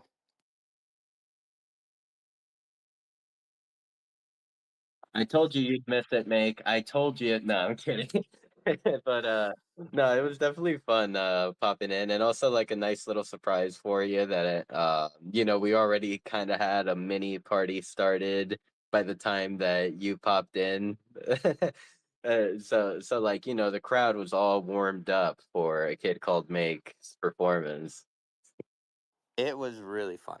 It was actually, and there were a lot of beasts, which was so fun. That's always the extra bonus. And hopefully, pretty soon, with everything working, and also, I think we're getting pretty close to being able to have Rastan do his drop, which will be so exciting. Oh, that is exciting. So probably one of these weeks coming soon, we'll probably be hosting from either the Cove or Casa Rustan, correct? Yeah, we're waiting on Raph, but I'm really excited to see what happens, and hopefully everybody will get to join in on the fun. Yes, 100%. And I mean, looks like at least from the B side, like things are progressing. I see the activity. I see the little teasers with like with the boxes and stuff like that. So, Yup, the looking boxes are forward. getting closer. I think first quarter this year, so it should be in the next couple months, right? I mean, that's the call. I think they were getting ready to do. I mean, at least from what I've heard, they were sending the final files in January. So for those of you who have the toys, and I would even say for those who are bees, stack your bees points best as possible for the anime bees, because it sounds like that's how they're going to be released. But I don't know that for sure. That's just a very good guess. Those anime beasts are clean. Those are really cool looking. I'm already stacking my beast points for those. Like if I could be that in world, that'd be like sick. Sick bro. Fingers crossed that they become 3D files as well. That would be absolutely ridiculous. But it was just really fun last night, and I think 2 hours is much saner than 3 for us. I got to hang out with my kids, so there were a lot of wins. They stayed up late. And I agree with you, by the way, Kanessa, on the wrapping paper game and the extra. We have a whole closet of wrapping paper just for Santa Claus. This is the way. Yeah, absolutely. And shout out Ira and Noah. Good to see you all, fam. We got all the good ones in the building. Welcome back, everybody. Let's go. I agree. We definitely have a special bunch here. Always pulling up and supporting every week.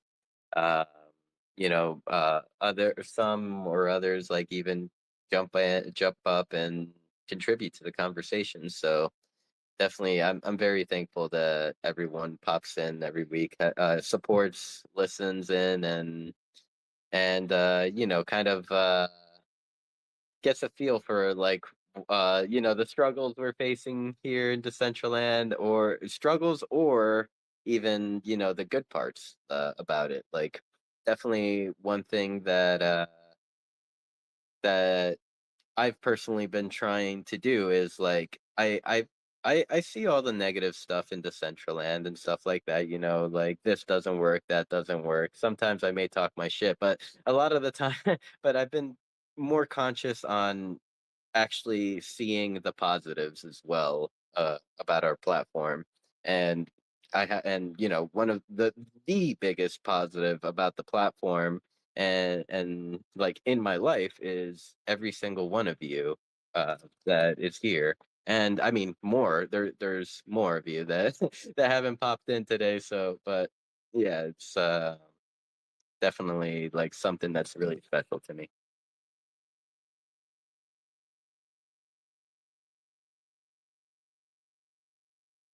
Vanessa, what's your New Year's resolution? I don't make New Year's resolutions. Those are like a flash fire in a pan. Like they burn hot and intense for a short time. I would rather just make a choice every day to do something. I survive. Uh, I want to hike more this year. I did not hike as much. I added up my travel though. I traveled 36,000 miles this year. That's over one time around the earth. So like that was a lot. So like I traveled, which was cool, but I didn't hike as much. So I don't know. I miss being in the woods. So probably that. Like if I have to pinpoint it, get into the You've woods been more. around the world and you never brought me back any souvenirs. Oh, I did, but I ate them. They're these little Portugal pies from yeah, pastel de natas. Actually, I brought some home for my mom, and then I realized they're not gonna make it. I should have refrigerated them, so I had to eat them, and I brought her the box. So In usual mom manner, like you present the box to mom, and then mom's like, "What a lovely box!" Like not even worrying about what used to be the contents that used to be in there.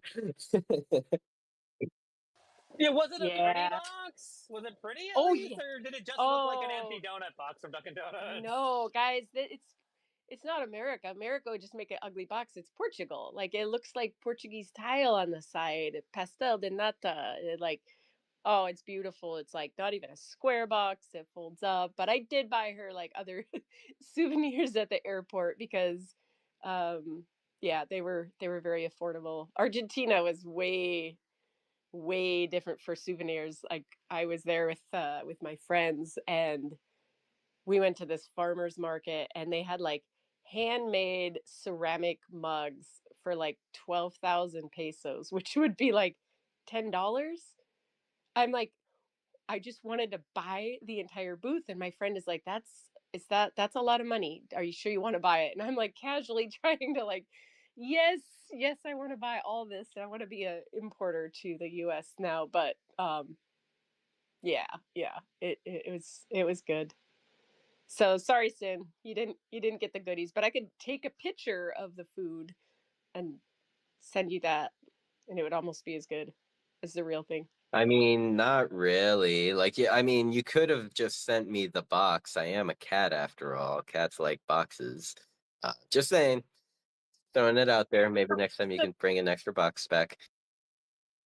So when DCL Food Club, where like the book club, where everybody picks a book and then everybody reads it, how about food? How about everybody like, can somebody get me that recipe for pastel natas or dulce de leche?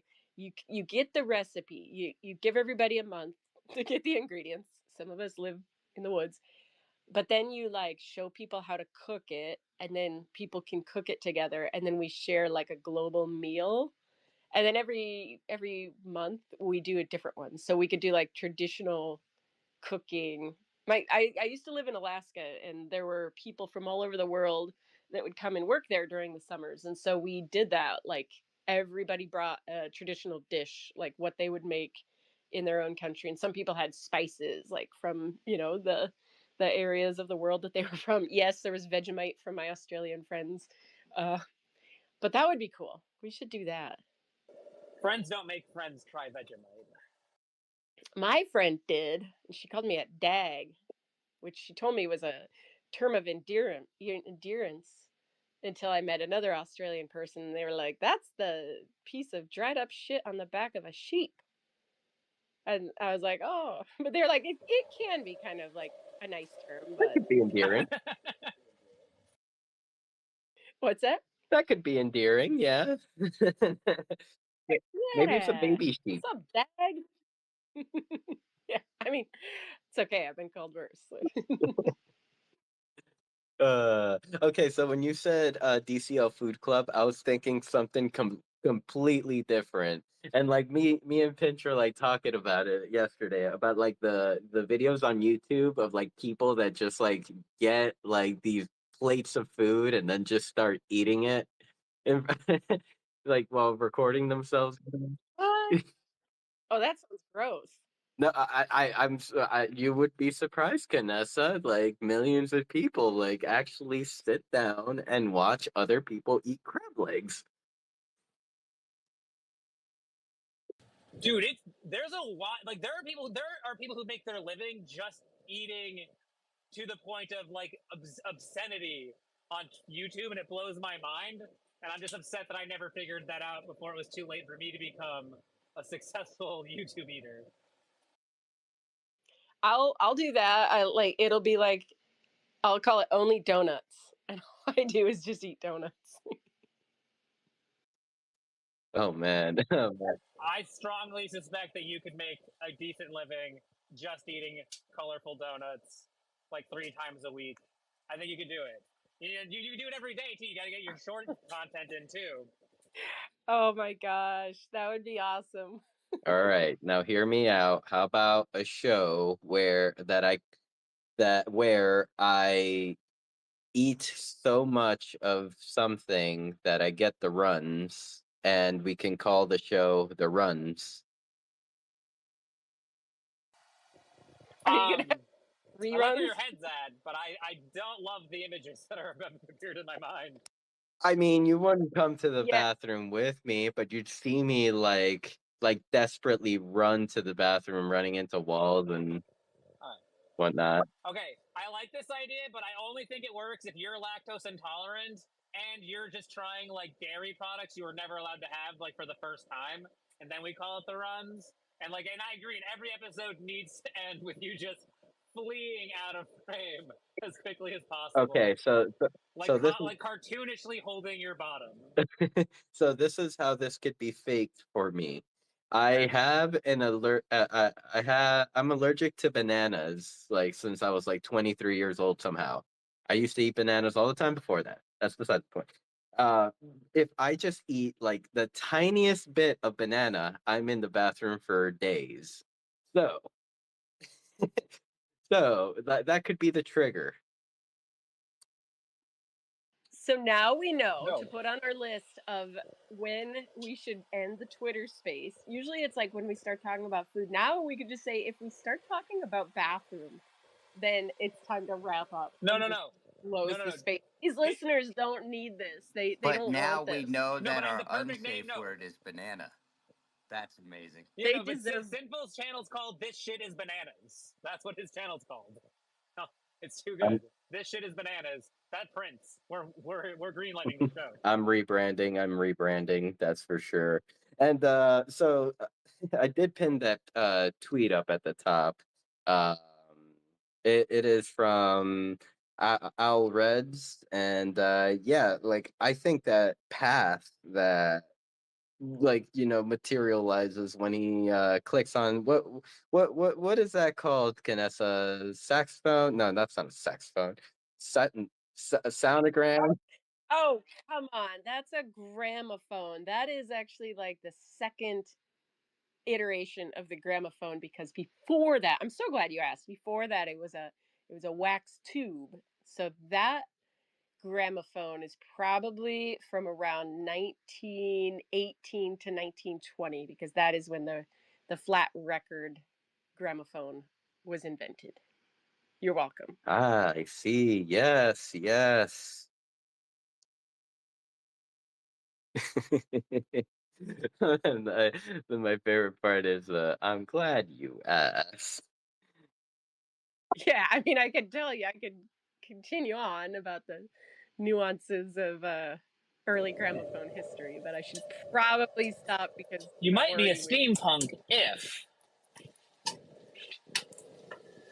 Oh, yeah, yeah. My friends make fun of me. They're like, you could have that working better. I'm like, fuck you. It's 125 years old, but yeah, you're right. You're right. I should do better. I'll try harder. The good old insult them and come back to the you right, you're right. I do that to my friends all the time. I'm not. Yeah, that build is worth checking out. That is like I mean, I'm like in awe of that build up above. So everybody click on that link. Not financial advice. Yes, view the tweet. View the tweet. It is safe, and it is pretty cool.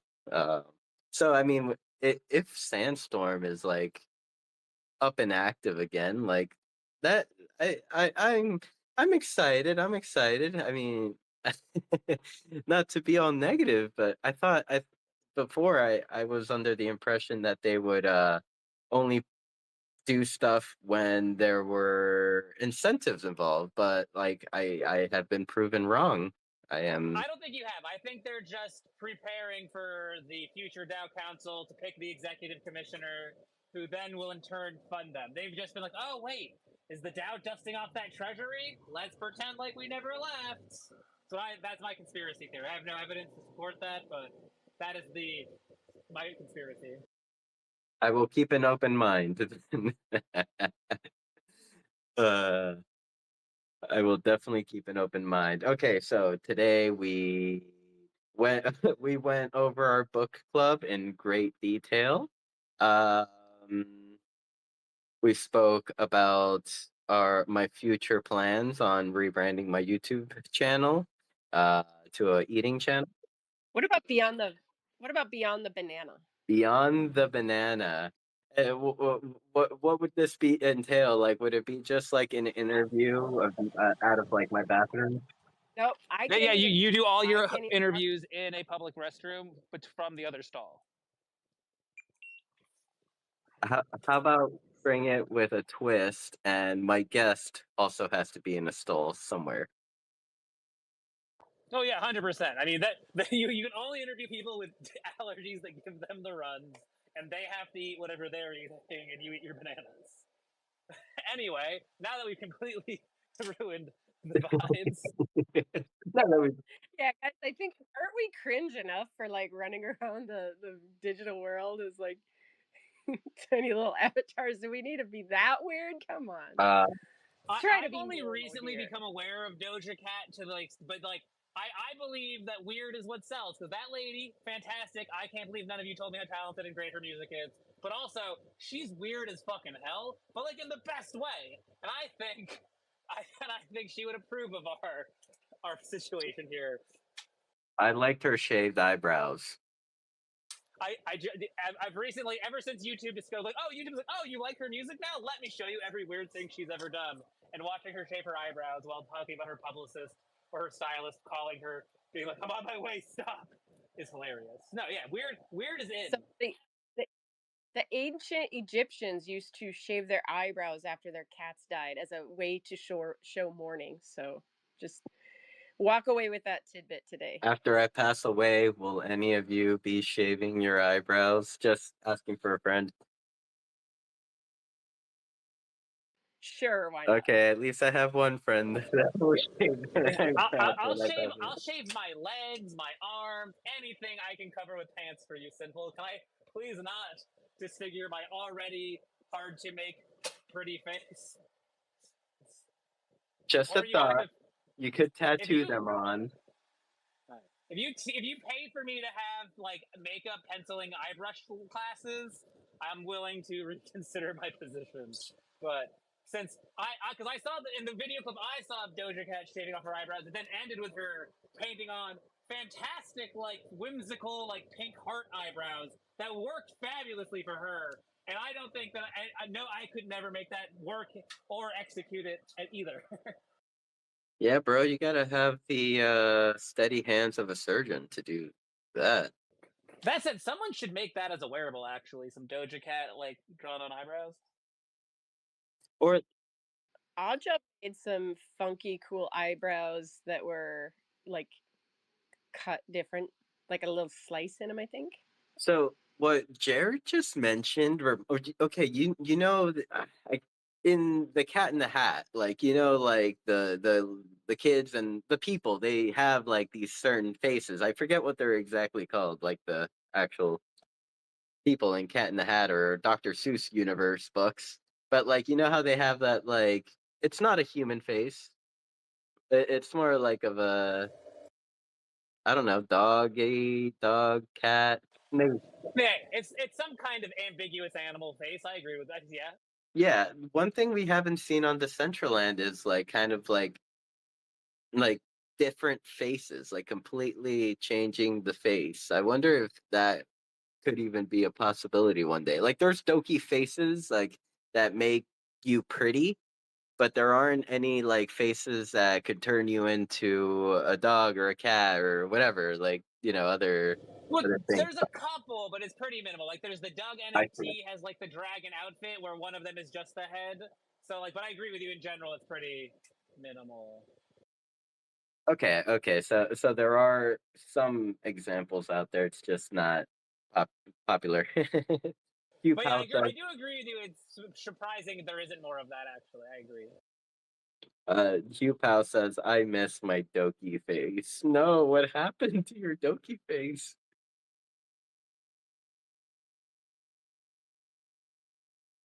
There's two Doki faces. I think it's only two that don't show up.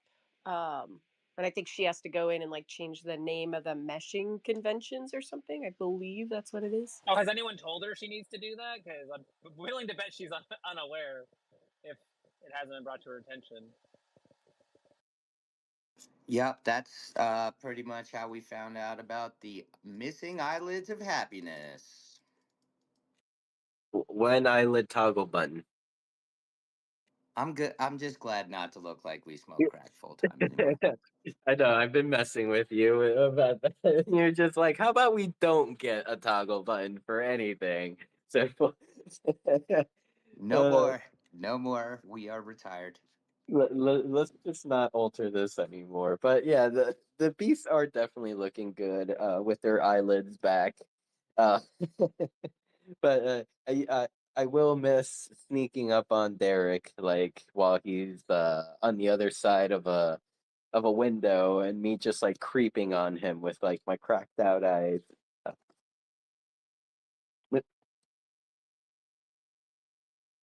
maybe one we'll have to ask Wrath, but it's like maybe I could pay to publish a cracked out version of of a beast.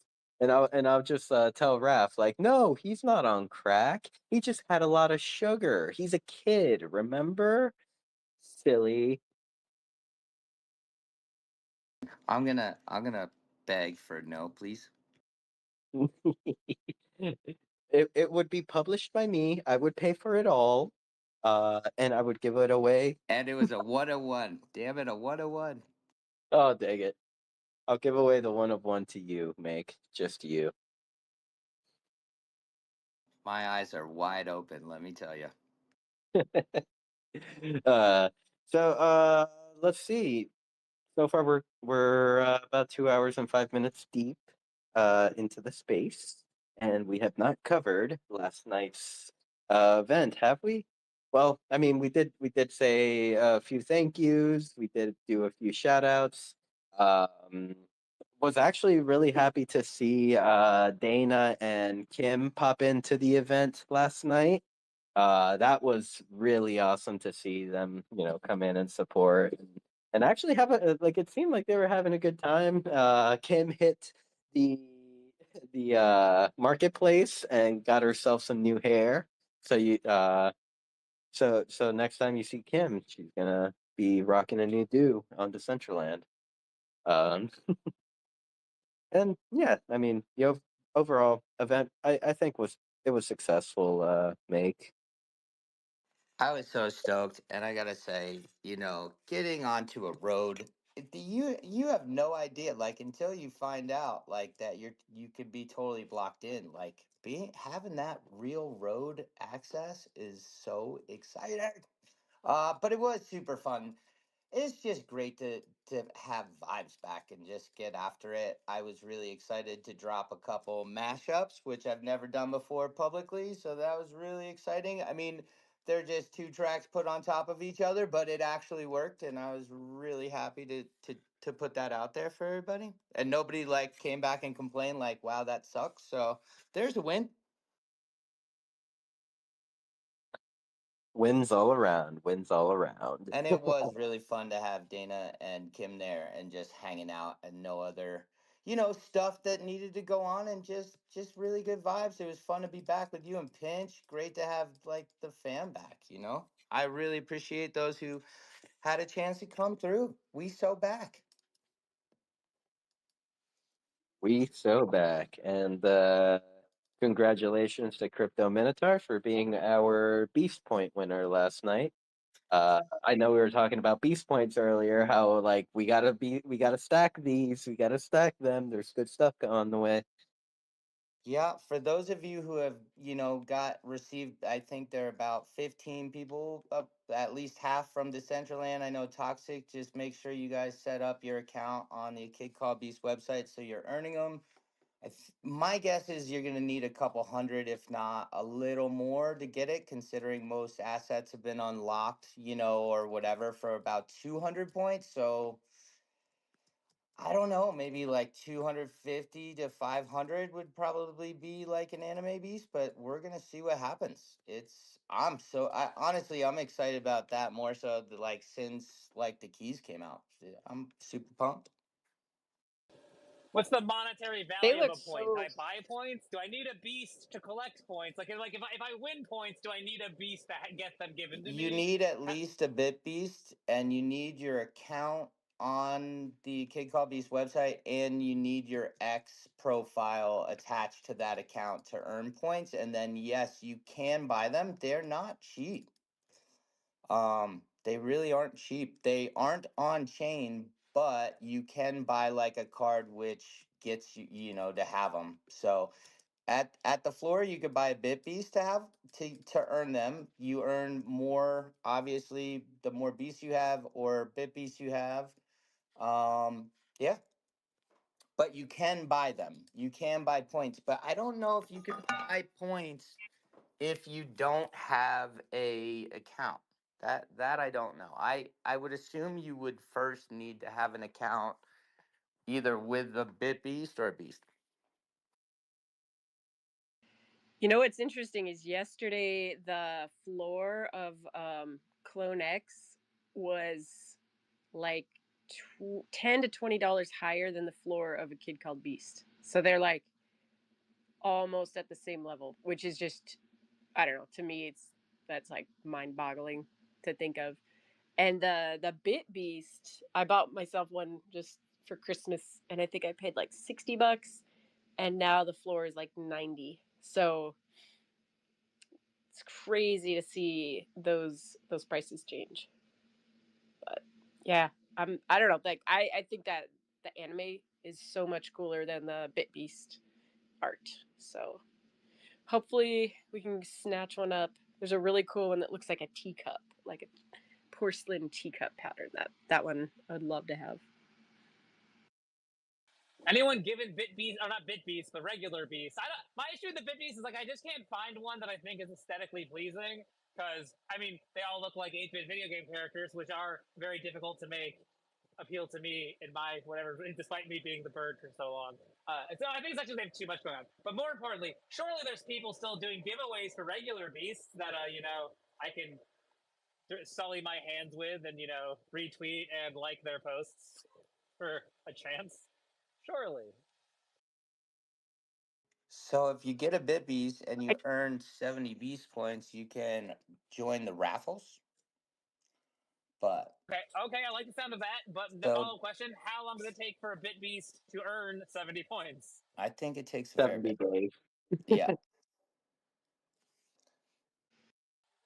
You get 1 point per Bit Beast, and then don't you get two? Let's see, I'm You looking get at it 10 right per regular Beast. per day.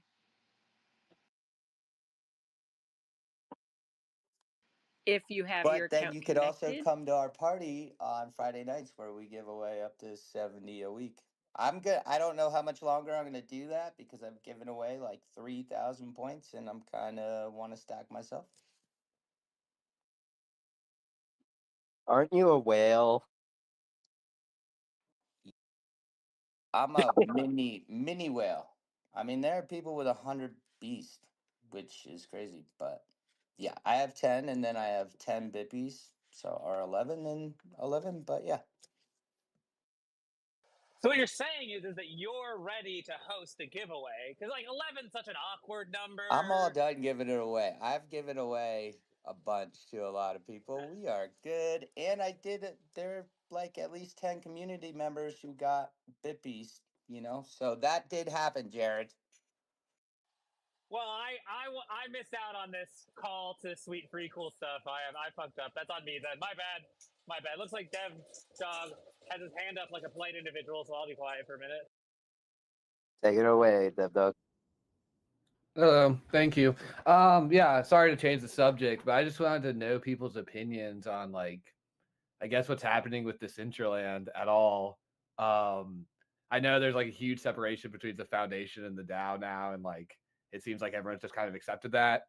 It seems like most people are leaning towards the Godot and Bevy client, but I have no idea how that's even going to work. I mean, I haven't talked to the people. Maybe someone could give me some insight. For the Godot client, would we have to write stuff in GD script for that, or can you still use Decentraland's SDK? But I'm not sure how that would work. I just wanted to know anyone's opinions on if they think Decentraland will migrate to a new client, a Godot or Bevy client that's independently owned from the foundation. If the foundation will start working better with the DAO, or if they're just going to continue to do their own thing. And if anyone has any other forks or any other things they're working on that's like a similar field. I know the Godot and Bevy clients are doing well, but I just didn't know if anyone had any information on that or anything like that, or opinions or anything. I think it would be probably the best thing to ask Lean in the Decentraland Discord or the DAO Discord. Ask Lean.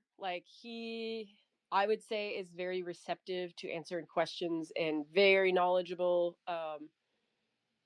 Kind of a nice, quiet guy that just super like nose down into building it. Um, yeah, that's who I don't there's other people that are extremely excited about the progress that are made, but he's the guy to ask as far as like the reality of how that's progressing along. It looks great. I mean, when I see it, I'm like, dang, this is nice. This is what we need. Do you know like what kind of the plan is with that? Like, is it going to be a standalone thing separate from the foundation, or is it going to be like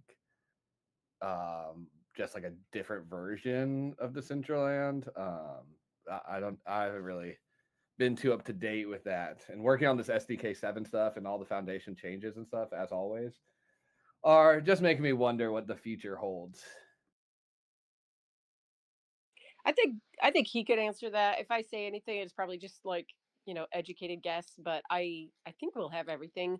Um I got to try out the VR that's built on that and it looked awesome. Like it's progressing. It's definitely I was like if I had that to jump into today, I'd be happy. And the mobile too, like super clean, super easy to use. So, but I don't know. I won't muddy the waters by giving my opinion. I think he's the one to talk Yep, to. yep. For the most part, all I've heard is opinions and stuff like that, not necessarily anything like just I'm not going to name out specific names, but just people saying I've lost hope in foundation team. My this client is way better, but it's like okay, cool, but it's not going to officially be implemented unless the foundation decides to implement it, which I feel like they're not. This is just my opinion. I feel like they're not because like why would they be going through the hardships of creating a new client here or like building features out for a 2.0 client when if they saw the go.bevy client as a solution. So Well, I don't think that the point necessarily for the Godot is it Godot. I've been saying Godot this whole time. Either way, the Godot, whatever it is, I don't think it's intended to be adopted by the foundation. I think it's to prove the decentralized nature of Decentraland, and I do think it's Lean's goal and hope to kind of break down some of the foundation's privatizing of the data collection and information, so that when you are in the Godot client, you'll be able to see people in the browser, in client one, in client two. I don't think that's his goal and intention, but I know that he's had a lot of road bumps or speed bumps when it's come to kind of trying to get the foundation to not hoard the information he needs to make that possible. It is pronounced Godot, by the way. I just say it wrong all the time. I It's fully pronounced support Godot. willfully saying words wrong, but since you are the dev and have used it, I was like, oh fuck, I just assumed it was based off that boring book I read in high school. Stupid. Not even boring, not the right There, word. there is an origin story about the name, but I don't remember it now. But I know it's called Godot because I've looked this up before and I've been corrected many times. So don't let me be the standard for sure. I support Godot. Just mumble really fast. Just mumble really fast when you say it, and then they won't know if they heard you wrong or you said it wrong. Anyway, if anyone ever wants to read an insane play, you should read Waiting for Godot. It is like a fever dream. And it's super famous. Like when you read it, you want to be like, this isn't in the insane scrawlings of a drunk college student, but it is somehow an incredibly famous and considered successful play by Samuel Beckett. And it's the only time I've heard Godot used in like pop culture-y things, so I always just assume any Godot is based off of that Godot. But I don't know. Maybe it's French.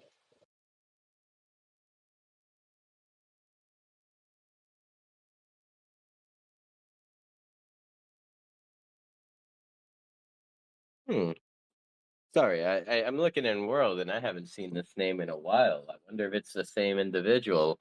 LF3, welcome LF3. Thank you for being here.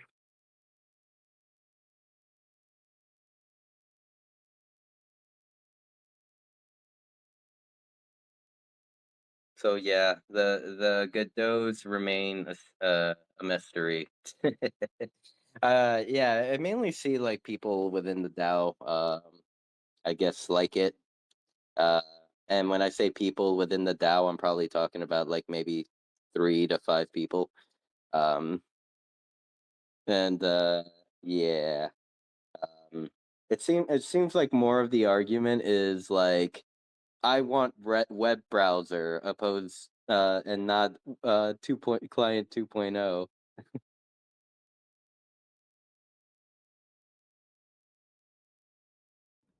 Yeah, I mean, for me personally, I always support the option of accessibility. So the more options, are better if we can sustain a web browser, a mobile client, and a independent client. That's definitely, I think, the preferred outcome. But it seems like resources are spread pretty thin at the moment. I wonder what for any gaming company, not just like Decentraland, but like any game to have the resources to do VR, mobile, browser, app. Like, what is the base cost for that? Like, not even like industry standard. Like, what would that cost to provide like ongoing support? Because that seems extremely high because that's a lot. Like, those are all different beasts. Um, so in that regard, I can see why they're like trying to look at the tree and figure out which branches to clip. However, like we haven't even gotten VR and mobile launched yet, so we will need more than we have right now We when have that already happens. spent $500,000 on it, though.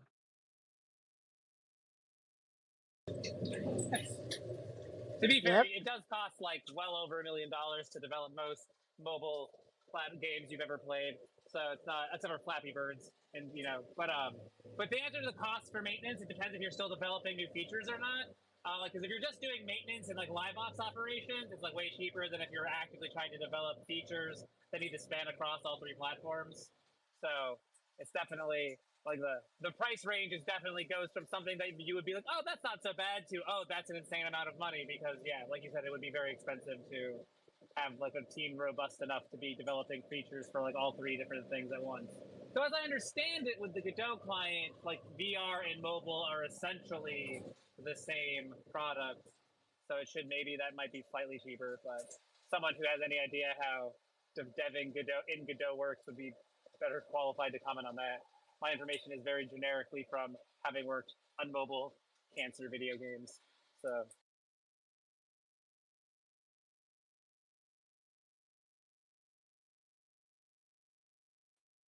Yep, I do not understand the Godots well enough.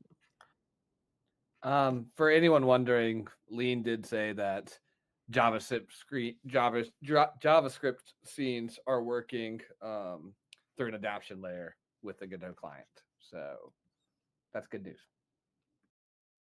I do know that anyone who wants to check out the like mobile version just needs to download TestFlight onto their phone, which you can get in the App Store, and then they can like connect. I think you have to send maybe Lean your email address that you've got set up with that. Then you can be playing in Decentraland on your mobile device with like with seemingly no problems. So I think videos might, like live streams might not work. I know there's things they can't do still, but like you get a pretty good taste of like its potential.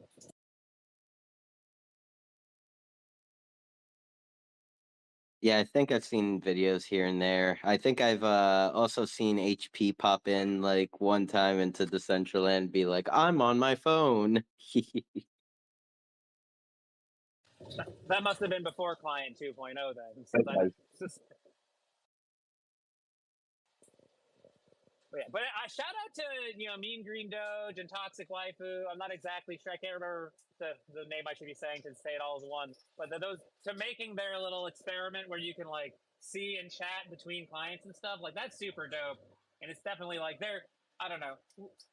It's just I think that's why I get so frustrated when I log into Genesis Plaza and I see the same 3 disgruntled people just complaining, and I'm just like, guys, like the other option is actually to solve these problems and like embrace, because they all like the same people that complain about like the centralization of Decentraland put like no effort into engaging the decentralized parts and like picking up and doing some of the work, and it's just like a very like you can't have both. You can't bitch about it being centralized and then bitch about how their centralized efforts aren't good enough and that you're absolutely unwilling to like help out. And it's just like I don't get me wrong, both those things can be frustrating, and I get wanting to complain about them. But you just have to pick one. You've got to either bitch about the centralization and then fight it by stepping up to do some work, like Toxic and the team, or you gotta embrace the centralization and be like, come on, guys, lead us to a better product. But you can't just ride that fence of just complaining about everything. Then you just seem like you want to complain about everything. I complain about everything respectfully. No. Yeah, I don't think that's entirely fair to undermine yourself quite that aggressively, but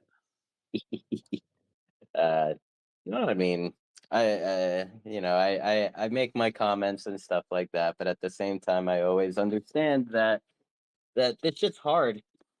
This shit's really hard, and the people making it are kind of don't know what they're doing. They're figuring it out as they go along too. So, in other words, it takes time. Well, it's really interesting, like looking at some of the other games that are coming out, like Wilder World. I don't know if you guys saw the trailer for that, but like it looks awesome. It looks like Grand Theft Auto on the the blockchain. But it's also like I see, I don't know, like there is benefit to being older in the space. Like Decentraland's been around for a while. Like we've seen things happen. Like we've seen the big announcement for a launch come, and then reality is that like we weren't anticipating certain bugs. So as I see these new, metaverses come out or whatever they're gonna be called, like Cornucopia is on the way. But it's like, what bugs are they going to run into that they don't even know yet, or like what issues are they going to have that they haven't anticipated? So I think like all of it, the ecosystem, the space, I mean, there's certain part of it you can't know until you get there. And I think that is a benefit of Decentraland, that like we've been around for a long time. Did you guys see the article that was just just put out this week, that we've hit another milestone of like Decentraland is the number one like contributor to like the GitHub repository. Like there's more activity on Decentraland than any other NFT project. Like the second time that's happened. Somebody posted the article. I don't think I reposted it, but like the point is, there's like growth being done, and I don't know how many NFT projects that saw their start back in like 2017, 2018 are pumping at that kind of growth yet. Like most of them are gone. They're just dead in the water. um I don't know. So like, yeah, we're not perfect, but we're still here. We're still fighting. So I don't know. Like, I think everybody just needs to decide, is it still a place that you want to be in? Does it still align with your values? Does it still, like, if not, then it's okay to like go, and or it's okay to dig in deeper and try to fix it too. But everybody's got to make that choice.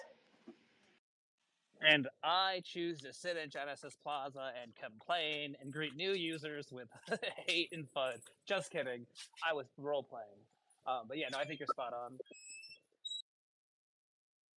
It's an interesting time, and I think in the future people will look back and they will either go, oh yep, the haters were totally right, or we'll go like, look guys, see, like if you just dig in and do a little work, you can make a pretty badass thing. And also agree with you that the evidence of like how much work is being done and by how many people on the GitHub, like that is a very tangible, quantifiable, like you can't fake that necessarily. So that is a good sign. But at the same time, who knows? This might just be the GeoCity of the metaverse. Like I don't know if any of you are old enough to remember the internet when it first came around, but like, Yahoo's like the only thing that made it. Like Ask Jeeves, like someone killed that poor butler. Like there's definitely, it's perfectly possible that we were just on the testing. The people who are gonna make the dope shit that changes the world are gonna see the mistakes we've made here and use those to learn from. So, and that's cool too. Like like whatever happens in Decentraland, like the effort will not be completely wasted. Even if it fails, quote unquote, spectacularly, like the lessons learned here will be used to help shape the future one way or the other, whether or not Decentraland gets to drive the bus or not. Yeah, totally. And I mean, just because like the model that we've seen of Decentraland right now is like primarily social, like parties, go to a party, talk for 5-10 minutes, and then go AFK. Like that's not the end of it. That wasn't even like the idea of what, like, Manu, he was like, that's like not at all what I thought it was going to be like. He wanted it to be commerce, like business, like where you could actually come in and conduct business here and have a, not even like an ecosystem within wearables and stuff. Like he was thinking more just the internet, like the way you would have websites but have them in 3D. So like, I don't know, I think about that a lot, like especially having him applying to be on the council. Like, will he try to return this to his original vision, which is less, social party and more like a viable alternative to the internet, like, but in 3D. So I'd love to see what he has in mind, and the other founders too. But like, I asked him, I was like, "Is this what you thought it was going to be?" He's like, "No, not at all." Hey, step away from your baby. You let other people raise your baby. Don't be surprised if your baby starts swearing at age 5 and cusses people out. Like, if you're not there to like help shape it and guide it, um, we're we're like the adoptive parents. Like, it's still, the baby's alive. Like, it's alive. It's learned some naughty habits. Maybe smokes, curses. Hopefully that analogy makes sense and you guys don't think I'm talking about a real baby. No babies are being harmed? Dang.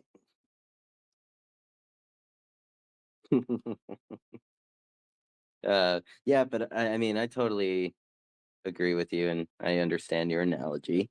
Um, yeah, like as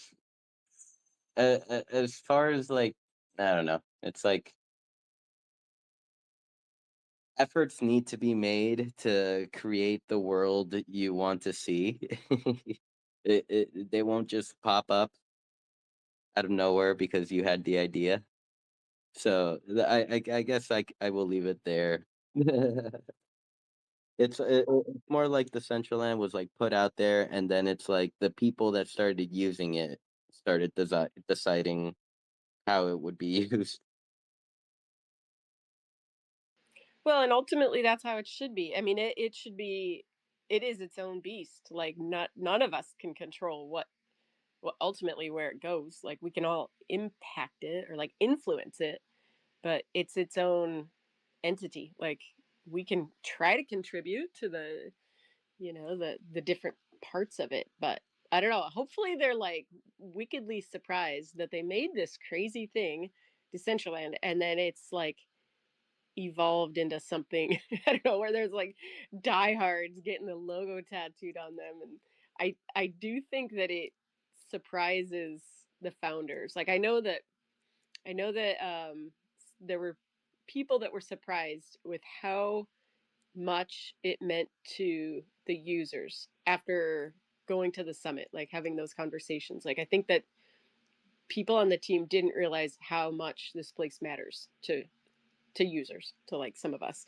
Maybe it was like crazy fancy and I like we're like tattooed out with like we love this place. Like, maybe, I don't know, maybe maybe it was us. But I think that yeah, I think it's gotta mean something different to everybody. Like, that's what we should be striving for, is to have like, this place is so big and so diverse that uh we can't define it by one thing. Like, remember when DG was here for, love him or hate him, there were like different, like, same, like, different groups. There was like the whole poker scene over there. Like, there was a whole different group of people that we never interacted with. Then there was like the party goers over here. And I don't know, like, I wish it was like that, where you have so many people that you don't even cross paths with them. Like, that's what like growth would really look like, whether they're poker players or not. Like, I don't know. Yeah, I totally agree with you. Like, I would sometimes you're on YouTube and you're like, wait, who's this person? They must be new. And then you like click on their profile. Like, this person has 10 million subscribers. Like, this person makes a great living. Like, I want Decentraland to be that big where there can just be people thriving. And I've never heard of them until 3 years after they've already been super successful. And you're like, wait, you're here too, but that's a long way away. We got, but it took Roblox like 15 years to get off the ground. So, it's not, I don't know.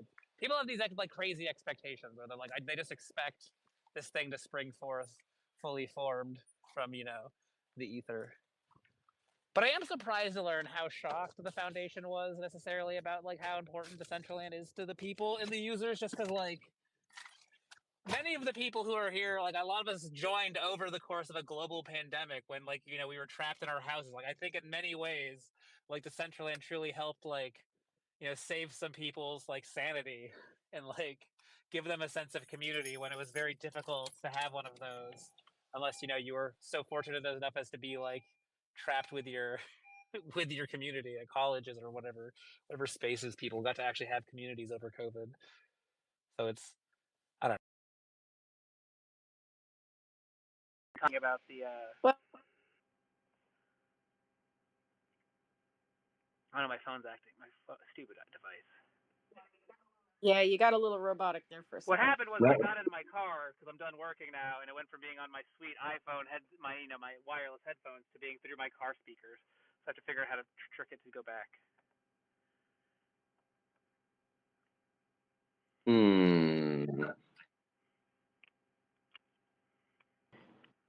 Yeah, that's a sticky situation because like normally all of that runs off of Bluetooth and headphones and the car. Yeah. Okay. I took my headphones in and out and put them back in, so now it's working. Let's see what happens when I actually turn the car on. It'll probably then once again revert back to the phone or something. But anyway. I just think that I feel like Decentraland's formation. I feel like COVID really plays a fairly large role in it to some extent, and I think people maybe kind of like because you just want to forget about where you lived and how you dealt with it. They kind of forget that is, I think, like really did impact kind of the culture and community in a very strong and lasting way. And why Yeah. some people have such very God, it's back up, son of a biscuit. Yep. Yeah, you're back to your car speaker. Yeah, I definitely agree. And I mean, even another layer to it is like everyone likes to kind of judge the metaverse's success or downfalls based off of what Meta does. And Meta has been quiet for the last few years.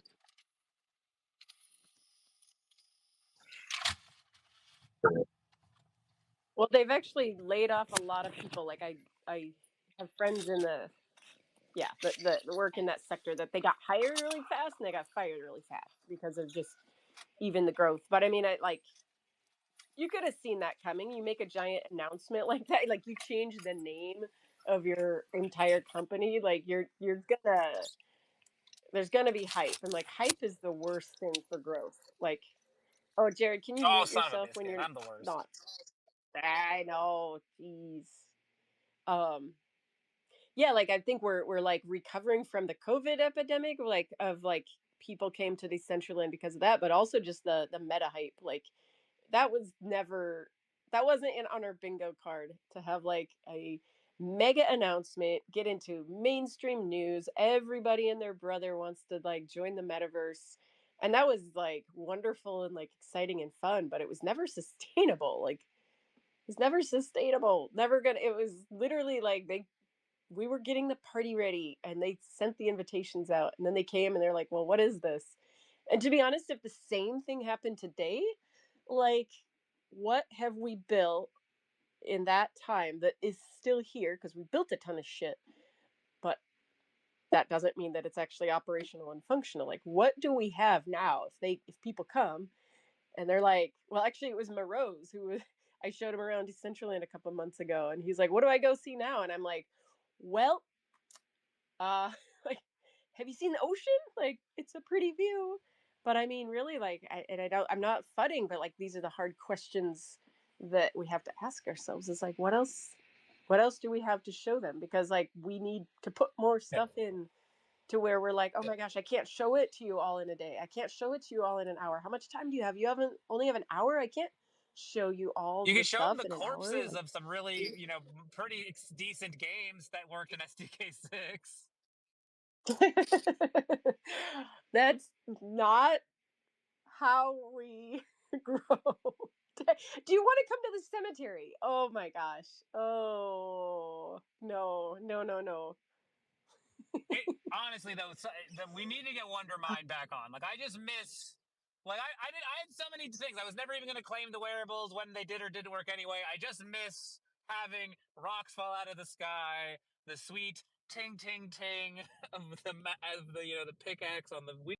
It was just a simple, easy, chill thing. Like, I think everyone understands how that kind of thing works. We need that back. We need to get the SDK7 team rolling on making that come back. I'm sure they'll bring it back if you give them 240K. You say that with so much animosity for poor Radix. Like, it's really that's not that much money to make a video game, I swear. And then when you're making a video game in an environment where the world is changing the rules, like, it's even harder and more expensive. So, like, really.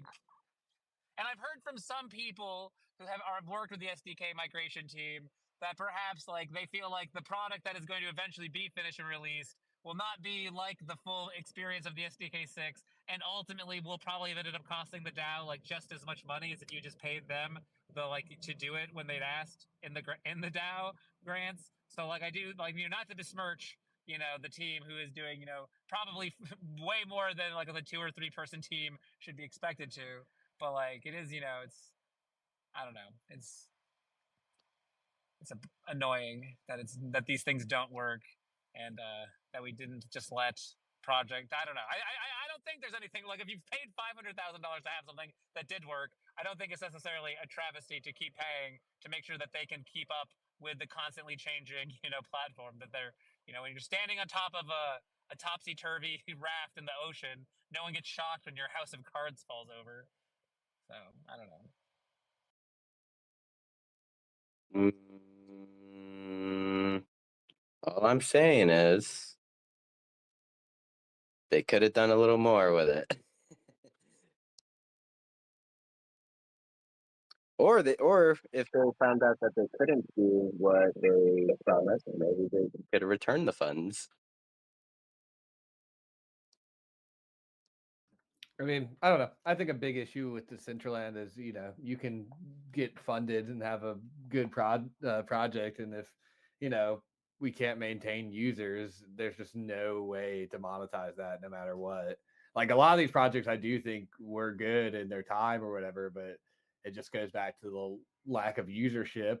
And, for what it's worth, the constant foundation changes also. Like, it's like Jared mentioned, it's so hard to develop in an environment where they can change one thing and then all your work is now not working. So I don't think it's as simple as like the grants worked, the grants didn't work. I think there's a lot of factors that are kind of affecting the outcome and what we might judge as success or not. But that being said, I'm going to hop off. Thank you guys for talking. Always good to catch up. Hope to hear from you all soon. And yeah, feel free to message me, ask me what's up anytime, for sure. Good here. Good to hear from you.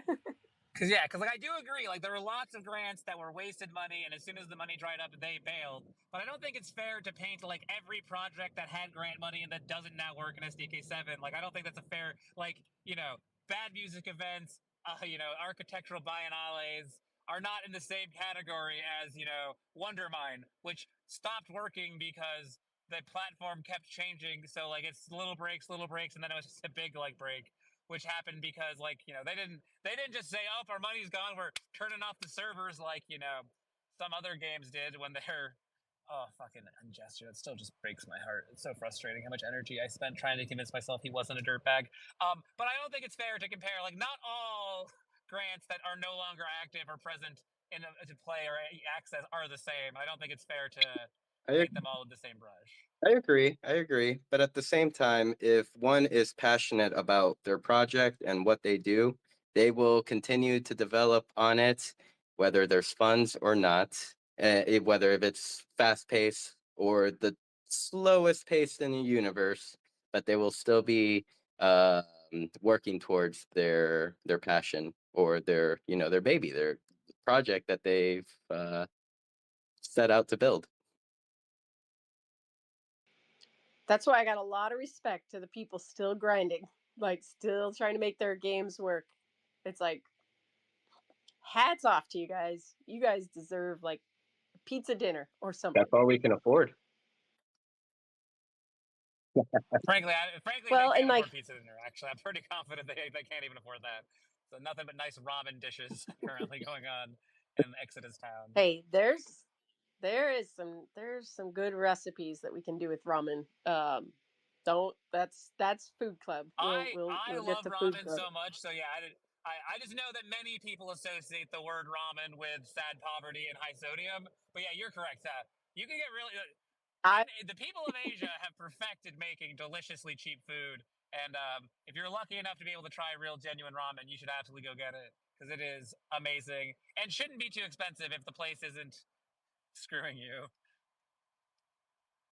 Well, I think also like there's so much uncertainty with the way that things have been funded. There's so much like you gotta get a grant, you've got to get the votes, you've got to, you know, I don't know, like you got to get your friends, your like the people in the community to vote for you. I hate that. I hate that like really you don't know if those friendships are sincere or if they're just getting you lined up for their DAO vote in 6 months. So that right there creates a really toxic dynamic.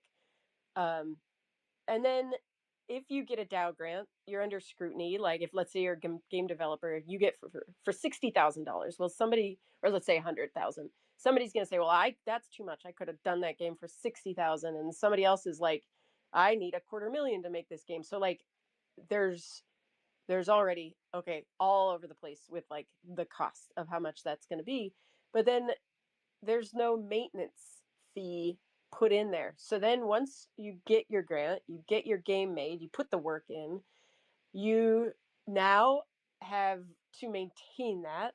And I don't know how much it costs. I don't know, like I really don't know how much it is. But right there, there's like the unknown. Like, am I gonna get a grant to keep this going? Like just basic server costs. But then shit breaks. Okay, you gotta like fix the unknown shit that breaks. And if somebody's changing the infrastructure of the code behind the scenes, that's gonna break more often. Like I think there needs to be ahead of time full transparency that any game funded with a DAO grant comes with a certain amount of maintenance fee after that you don't have to lobby for. You just get that if you have a viable product. So that you don't have to keep coming back every 6 months trying to get your friends to give you another $6,000 for the server fees or whatever it is. Like it should just be transparent so that I'm not going to milk it for another 100,000, but I'm also not going to have to like grovel for 3,000. Like it just should be itemized. It should be clear because then we can plan more effectively for the future of knowing like, yeah, we have, $5 million in the DAO and we have to fund 6 games maintenance fees for the next 5 years. Like then we actually have some data to help start like molding which way we go. And then I don't know, to me it just makes it easier to for game developers. They know like, can I make this game and maintain it in these parameters? So they're not like going out thinking, like Biennale, like, oh, I need $100,000 for that, or like Skankfest, I need $100,000 for a 4-day comedy fest. Like, nope, no, brother, you don't. Like it would just make this place so much more like attainable to know that like if I make this game, this money is going to be there for me to keep the servers on, so nobody gets to be a like, oh, I have to shut the server off, like because if the DAO paid for it, the DAO technically owns it. Like in my mind, it should own it. Just like all the video editing that we bought for Kevin on Earth many years ago. Like we bought that. We own that. We should own that. So then when we need videos edited, we could go to Kevin on Earth and say, that all that money that we paid you to buy this program, that should still be accessible. Anyway, but that's neither here nor there. But I think that people would be much more willing, I think, to build, and it would be safer to build, and they could anticipate how much they can expect. I don't know. It just seems like we should make it easier for people to maintain their games. Because asking for any Web3 game to be sustainable, not in Decentraland, Web3 game, like Web3 games all over crypto Twitter are struggling to be sustainable. Like, we're no different. The space is too new. We can't expect people to be sustainable. If they are, they're kudos. Yeah, you need like a pool of millions of players. Especially if you're doing free-to-play styles, which for the most part is what Decentraland games are all kind of predicated on. You need millions of users, and like for there to be multiple games, you have tens of millions of users even. So yeah, and like you said, like the barrier to entry into Web3 is pretty high because like I saw like a tweet someone posted like, how many clicks does it take before your Web2 friend stops trying to get onboarded into Web3? And it's like 3 clicks probably. I've shared that like the classic owl 1, a 2, a 3 clicks to get to the center of a Tootsie Pop. So like yeah, like I agree with you. Like and then that was always one thing that frustrated me in the DAO was people being like, well, like what are your plans for sustainability? It's like you even asking that question like almost indicates you have no business arguing or commenting on this forum because like your expectation of sustainability is absolutely unreasonable for like pretty much every era of Decentraland outside of like that brief minute of euphoria between like October of 2021 and like January of 2022. And like that brief window of time, I could see why people could look around and be like, yeah, like sustainability's coming right around the corner. But like, yeah, like Vanessa said, like it's not a practical expectation. And I absolutely agree with you that like the funding process was so toxic and horrific that absolutely there should have just been a pre-planned DAO proposal being like, okay, any games that get funded, like we will then cover your server costs. I think it's a great idea. And for any future things that even like, because I believe I'll have to go reread the writing of the proposal, but towards the end of the grants program, we did successfully pass governance to open source all code generated using DAO funds, which should, and because that way, DAO funds and not grant anything in the future that is funded through this, new centralizing air quotes, governance should still have it all be open sourced so that at least when the people who are being paid to do the work decide they don't want to keep going or for whatever reason, that code base should live there for other DAO community members to kind of get involved with. So that'll be good. Yeah, I mean, I highly suggest anybody that wants to go do a deep dive, go through every DAO proposal and start itemizing what has been spent. And like my criteria is, can I go walk in that today? And of course, some grants that doesn't work, or like, no, I can't walk on a social media, well, anyway, like, can I still find it? Or was this paid out? Did we pay $1,500 for YouTube tutorials in 2021, and then we paid $5,000 for YouTube tutorials in 2022? And it's like we're paying for the same thing, or we're paying for a 4-day backstage pass to a comedy fest. Yes, $90,000 for that, or $250,000 for the Beat Blocks Music District that hasn't had a event for like 3 years. So it just something has to change, and I will take the trade off of the direction we're heading, because the way to do it the way we're doing it, like we know what direction we're heading in, right? Like it shouldn't be a surprise. It's not healthy. It's not healthy for the DAO, but it's also just, I think it's not healthy for the ecosystem. Too many people fighting. But Vanessa, I was But maybe really that's good. just what I it's. was really good at rallying people against bad grants. It was I've honed a skill that is no longer lobbied in DCL for votes better than I did. I don't care. I'll put myself up against any of the DCL lobbyers, mostly because I didn't just do it for my own grants, which is, I think, an important trade-off. But now I've got nowhere to go with this skill set. Canessa, I'm homeless. No one will need me. I can lobby for you and Toxic to get council votes. That's all I got. Then it's over. And then, only once a year I'll get to use this skill. Do you have a local animal shelter that you could start assisting in volunteer work? Like, they could use donations. I mean, take your skills outside of Web3 and just let's get the cats and dogs some food after the holidays. It's a lot. It's much easier to pester people for their votes and support from the comfort of my own computer chair than it is. But you're not wrong. I guess you're right. I guess it is a transferable skill. Fair enough. Touche. But yeah, I suppose there's nothing else to say on the topic. You guys should probably get ready for your dates. This is perfect, guys. A little 3-hour space. You guys can wrap it up by noon. Go have lunch with your kids. Sinful can have lunch with his rat. Yes. That's not what you call it. He keeps freaking climbing my PC. I did buy a new computer that Apple will eventually send to me, hopefully within the next 10 days. They haven't taken my money yet, though, which makes me nervous. I am excited to do some, proper screen recording and editing in Decentraland, or to learn about all these bugs with M2 chips Mac users have reported. One or the other. Those are the two options I have coming up for me. I might be joining the list of people complaining about how Decentraland doesn't work on M2 chips. We'll know in 10 days. Yeah, I was gonna say, you see, Jared, that's where you fucked up. You got a Mac.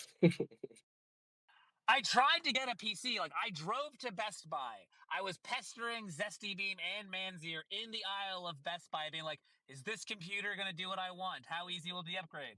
I spent 30 minutes wasting their time. Then I get a guy at Best Buy to come over. I'm like, hey, man, I'd like to buy this computer, please. And he goes, oh, sorry, we don't have any in stock. Bear in mind, there's nothing on the shelf to indicate this. He's like, we'll just have to order it online and send it to your house. And I'm like, no, that's not why I came here. I came here to buy a computer, not to have a virtual online experience. And then when I went home to then shop for a PC, because I figured, everyone insists you can find a PC that will do what your Mac will do for cheaper. None of them would ship before the end of the month. And I'm like, no, I've got a week off in the middle of this month. I would like to have my computer by then. So I did then just suck it up and get the Mac. Because what I want to use it for primarily is content editing.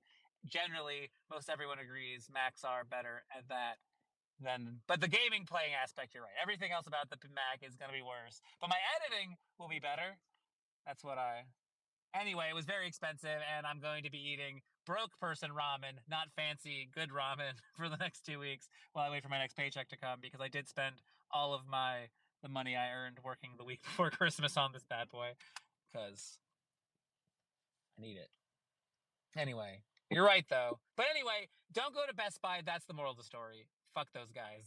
They don't have any of the stuff you're looking at. It's the third time in a row this has happened to me. I don't know why I keep going back to Best Buy. Yeah, just buy your computers from Amazon. I've done that, and yeah, I've picked out some great computers. Yes, I can say, and I've gotten some great deals. Yeah, I don't know. Ever since I started working at the USPS, and I was always kind of not I feel like Amazon turned into what Walmart was in the early 2000s. I don't remember if you guys remember. There's a big don't shop at Walmart. They're ruining small businesses. They roll into your town and destroy mom and pop shops. And I feel like Amazon has just become that on a global scale, where they've got employees peeing in bottles. So on some somewhere inside of me, there's a moral or ethical dilemma supporting Amazon, but also having been a person that's physically put tens of thousands probably of Amazon packages on porches over the course of this year, I just can't. I got Amazon gift cards for Christmas, and I just can't even bring myself to go and check out the website to use them. It's problematic. I was gonna ask that next, actually, if as a mailman for the postal service, do you beef with Amazon mail people or FedEx mail people? No, there's no Amazon deliveries in where I'm at currently, which is a bummer. I would love for them to come and take all of this Amazon off of my hands. The UPS guys are all pretty legit. They're Teamsters. They have a good union, and so they're all pretty legit.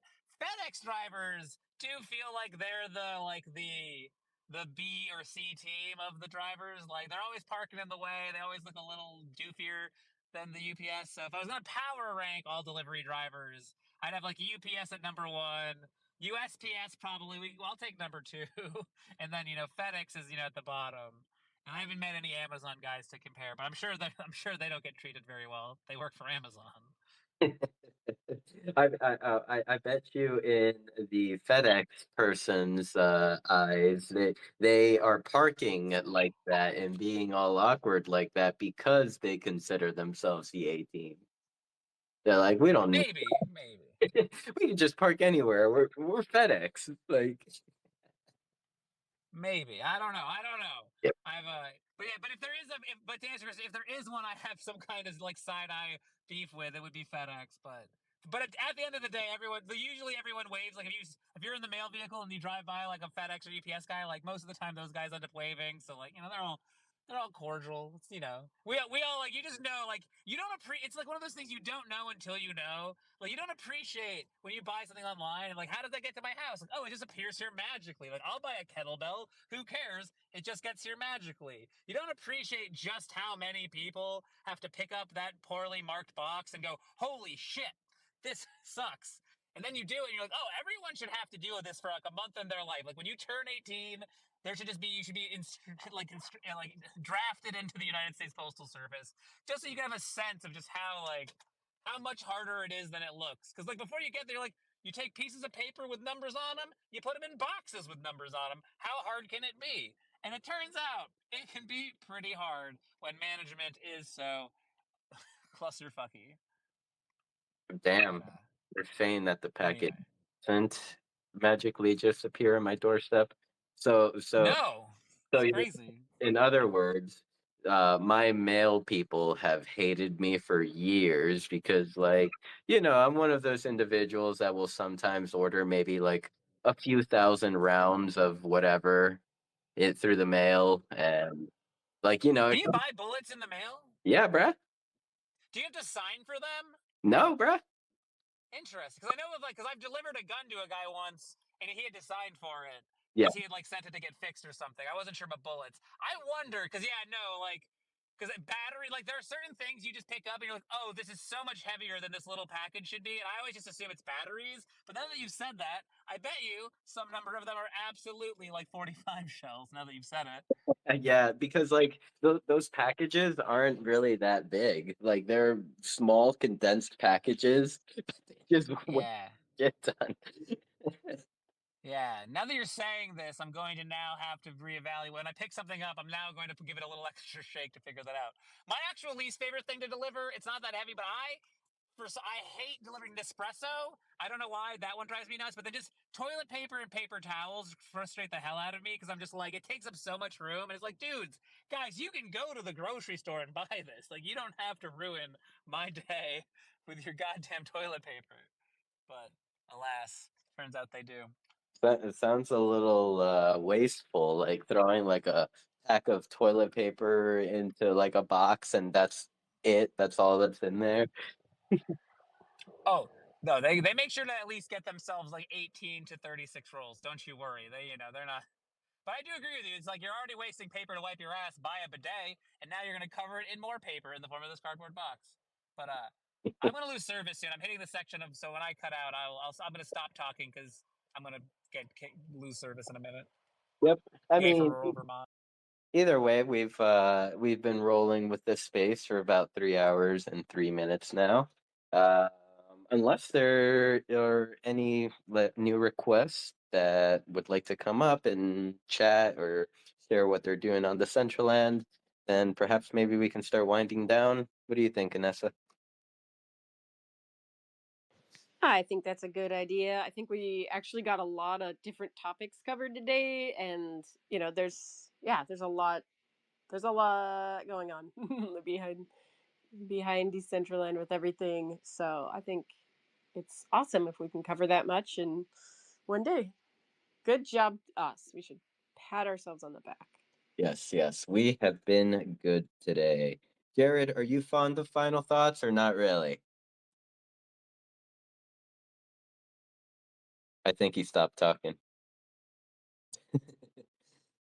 All right, all right. Let's see our other speaker up here, Toxic Waifu. If you're still there, do you have any final thoughts, comments, concerns?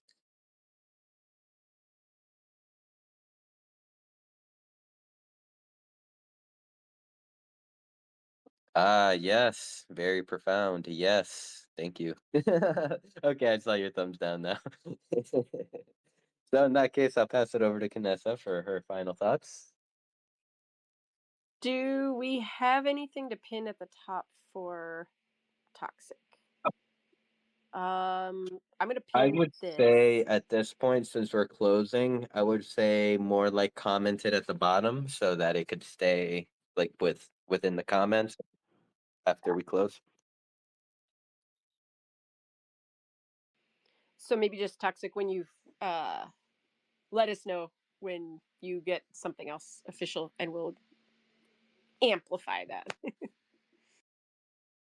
Yep, and right now that pinned tweet that you put up at the top, I'm putting it in the comments right now, just so we could have it.